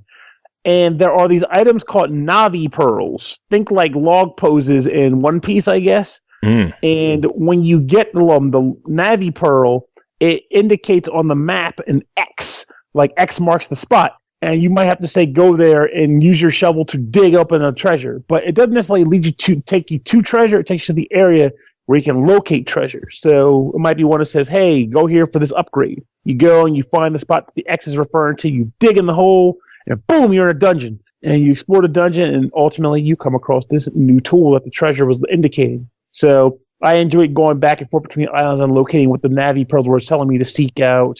I enjoy solving the different puzzles because there are areas where you have to do hopping, bopping. Well, not bopping, but definitely hopping with your main character. And your little talking bird companion sometimes has to be disengaged from the main player and flown around to like lift objects and move them around, or to kind of manipulate enemies into places that will allow the human character to further progress in the game. So nothing too complicated, just fun. So I don't see a lot of people getting like stuck and unsure about where to go unless they're just trying to solve puzzles they shouldn't be solving yet. So nice. It sounds really cool. I think it looks nice. This is another one. I'm bummed that from what I could see, there's no console plans yet. Hopefully, maybe the game will make enough money that'll inspire them to move to console, because it has a lot of heart and charm. The character writing is done pretty well.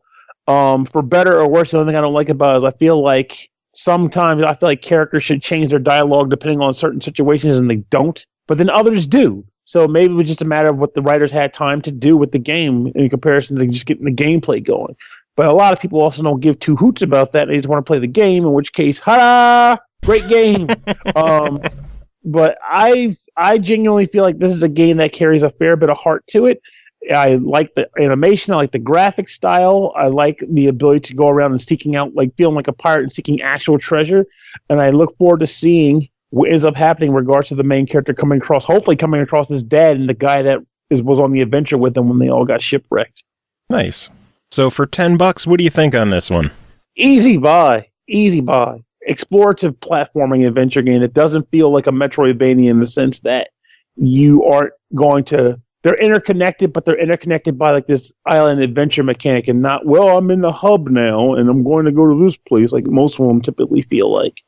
Sounds good. And if people are still on the fence, if you go to treasureadventureworld.com on the pre-order page there, which it might just be a purchase page by the time you hear this, they do have links for a free demo of the game, as well as, what's the name of it? Treasure Adventure Game, which is like an even more indie-ish original version of Treasure Adventure World. It's just free to play completely. And that's definitely awesome, because if the only thing you need to see now is just to see it in motion, like I mentioned on the show, that should be even further convincing. It's worth the money. It's great. Indeed. So again, treasureadventureworld.com, and go check that one out. Pernell, always good having you on, and thanks again to everyone else who came on the episode. Always fun having all of y'all peoples on. It's fun. I like it. It's just good stuff. Dancing, cha-cha-cha, shuffle sliding. Indeed. Good stuff. So do you have any final words to end this episode? Yeah, celebration is great. Don't be a dick about it if you can help it, I guess. Super Bowl tidbits to go to life with. And fuck Tom Brady. Well, especially that.